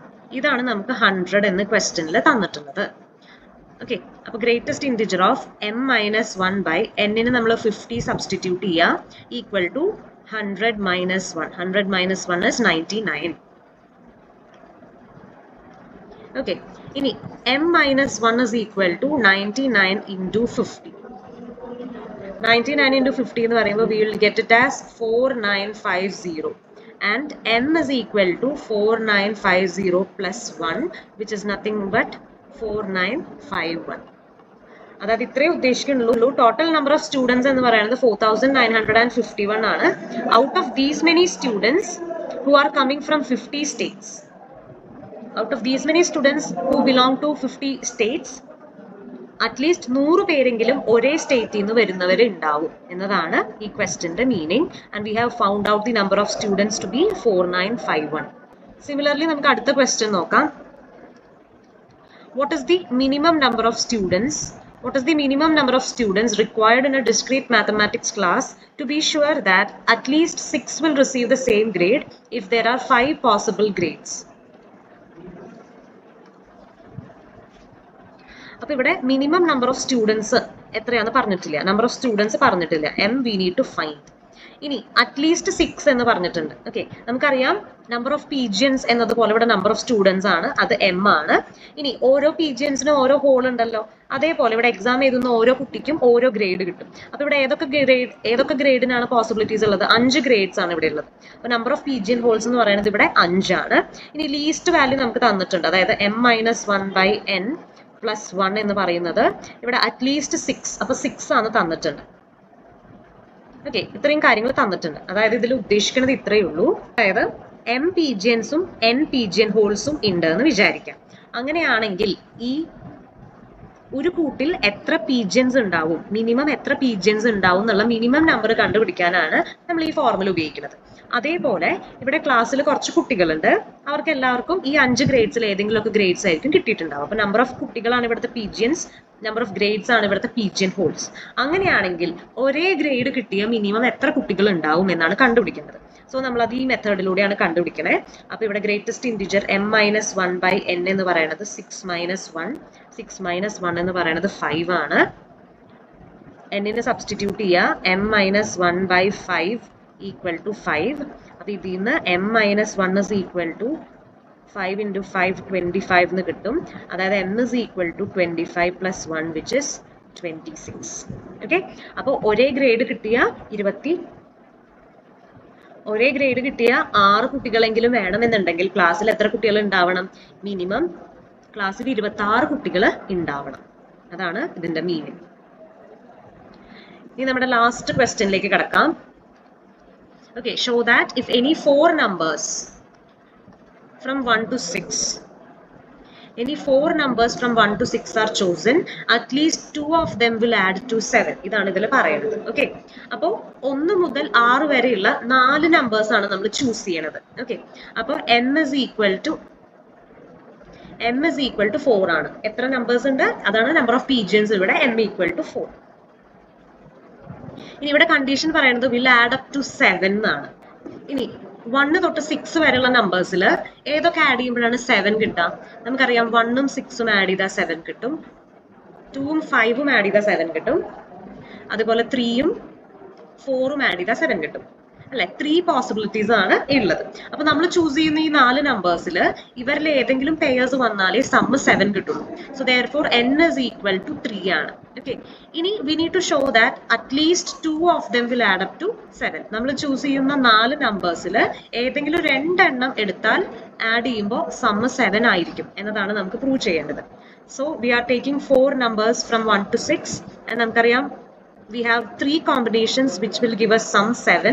അങ്ങനെയാണെങ്കിൽ using pigeonhole principle we have m-1/n plus 1 നമ്മൾ substitute ചെയ്യുക. We have 4 - 1/3 plus 1 which is equal to greatest integer 3/3 plus 1 which is equal to, we know 3/3 is 1, so 1 plus 1 = 2. So we got at least 2. Minimum answer, minimum value 2 ആണെന്ന് നമുക്ക് കിട്ടി. അതിൻ്റെ അർത്ഥം if you are choosing any 4 numbers from 1 to 6, അതിൽ ഏതെങ്കിലും 2 integers എങ്കിലും add ചെയ്താൽ നമുക്ക് 7 കിട്ടുന്ന മിനിമം 2 integers എങ്കിലും അതിൽ ഉണ്ടാവും. അതാണ് അതിൻ്റെ മീനിങ്. സോ ഇത്രയാണ് നമുക്ക് ഈ മൊഡ്യൂളിൽ ഉള്ളത്. All the best.